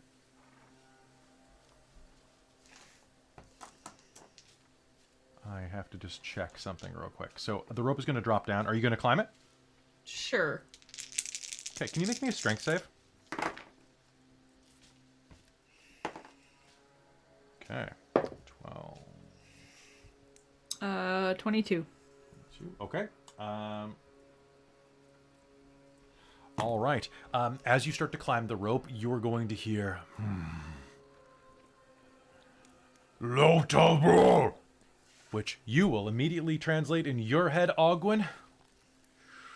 I see you, and a boulder is going to launch through the side of the tent, cracking you in the side as you climb up. You're going to take 29 points of bludgeoning damage. Oh, As this boulder explodes against you, ripping this tent in half. And you are going to be able to climb up into the hole and hide if you'd like. No, because I think it knows where it is now. Yeah. Oh, does it not work if you know where it is? Well, no, it still works. It's just you can still reach up into it because it's just a pocket hole in the top. with a It rope says that you hanging out of cannot it. attack into it. Attacks and spells, can't cross through the entrance. So if you feel that harmed you enough, absolutely worth it to have a round to heal yourself. Yeah, so I would say that like a grapple can't go through it as well, because I would count that as an attack personally. Cool. Can I see out of it though? Yes. Yes. Okay. See out of it as if through a 3-foot by 5-foot window. Okay, what do you do? All right, sure. You know what? I'll climb in. Okay, Finish climbing in. And then right. I will bamf over to my other part and be like, they've seen us, and bamf back. Bets on. Let's go. Yeah, Skafrem's already running towards the cook. All right, you begin running toward Mars. Over here, this giant rips a rock directly out of the bonfire and hurls a flaming rock through the side of this tent, collapsing it. And you will see Malia vanish into a hole in the air. This giant will step forward, exposing his back to you, and say, "Dwarves!" Which translates as dwarves, actually. What do you do, Mars? Oh, you're muted right now. I was just like, God fucking damn it. So I'm quickly going to take like a bit of a rag that I can like pull off of my clothes, stick it into maybe like the cork top of the vodka bottle, barrel, sorry, and I want to light it. If you, at this range, you could actually pick it up and you could roll it into one of these bonfires. Cool. Then yeah, I'm gonna light it and then Yeah, after you have the wick in, basically. Yeah. Okay. Can you get me? I'm gonna say that this is gonna be a. It's gonna be a dexterity roll. It's gonna be basically you're doing a. You know what? It's gonna be dexterity and athletics Dex and athletics. because it's bowling. Okay. And because Has anyone done a flambe while holding the alcohol over top of the pan? Never dared. Okay. I have lit a fire by pouring gasoline onto a fire. Oh, I've done that. Yeah, when I was a very teenager, similar. and I didn't realize that fire goes up. And can I use one of those cool token thingies so I can get advantage? Yes, you may. You can spend inspiration. Yep. Yeah, that one. That was almost a 20. Okay, so that's gonna be a 24. A 24. All right. Plunging the wick in, you are going to roll the barrel. It goes tipping over and over and over. And do you think that it's going to miss for a second? But then it banks off of a rock, flipping it over the lip of the fireplace and rolls. No gutter ball. No gutter ball. It rolls into the core of the fire. And you see the wick. The rag begin to burn and burn. Nyrn baby, come on. Boom! It explodes. And this guy, I want you to do me a favor. Can you roll me? Roll me 8d6. 8? 8d6. Yeah, that much alcohol is a bomb right behind him. I'm gonna say that. I'm gonna say that's gonna be. I think that's fair. Also, he was not expecting this. Also, it's launching molten fat onto his back. Because he was rendering tallow 12. in that vat. 12. 14. 18. Okay, he'll do a dex save to get out of the way. 22. 28. 31. 31, okay. Sounds good. As it explodes, he's going to roar and jump to the ground, seeking cover, and start rolling out the fat and like the molten fat and skin and bits of burning alcohol as a plume rises to the sky, and you will hear, We're under attack! roared in giant Ogwyn. And Oh, then shit. you will hear the most disconcerting thing of all as several other giant voices that you hadn't heard answer. It's about time. As several other giants exit tents and prepare for battle. Which is where we'll pick up next episode, here on the Shards of Nyrn. So, folks, hope you had fun with that. We're going to start into combat, so the second that we get back into game, it's going to be initiative time. Oh dear. And that could have gone better. So, I made a boom. you made a boom! You did make a big boom. Way to start the game off with a bang! Literally. Hey, folks, I hope you enjoyed this episode. It started a little slow because people had to get back into their characters and meet the newbies. But I think it's gonna pick up right away as soon as we get back. So Yeah. hey, come back next Wednesday, 7 o'clock Pacific, and we will. Well, if those giants are gonna rock them, and we will rock. I you. have level 6 spell now. You do have a level 6 spell. I think I'm probably going to attempt to use it on one of them. I think you should. I didn't prepare spells for Nice. combat. Marswick. All right, so hey, that is going to be it for us. Thank you so much, our guest stars tonight, for tuning in. Go find Chahista FX on TikTok. Go find Sylvester Slays on Twitch. And we will see you next Wednesday. Be sure to come back on Friday for the Reign of Memories. And hey, if you like what we do here, give us a follow, give us a sub if you got the extra cash or between your couch cushions. And go give us a sub on YouTube too. And you can also find us on social media down there, including our Discord, where we're actually really friendly, nice people. And you should join us and be friendly, nice people. Unless you're a jerk, in which case, go away. Yeah, go. Hey. That's going to be it tonight, guys. We love you very much. Thank you for tuning in. Let's have fun next episode. See you later. Bye, everybody. Bye. Bye.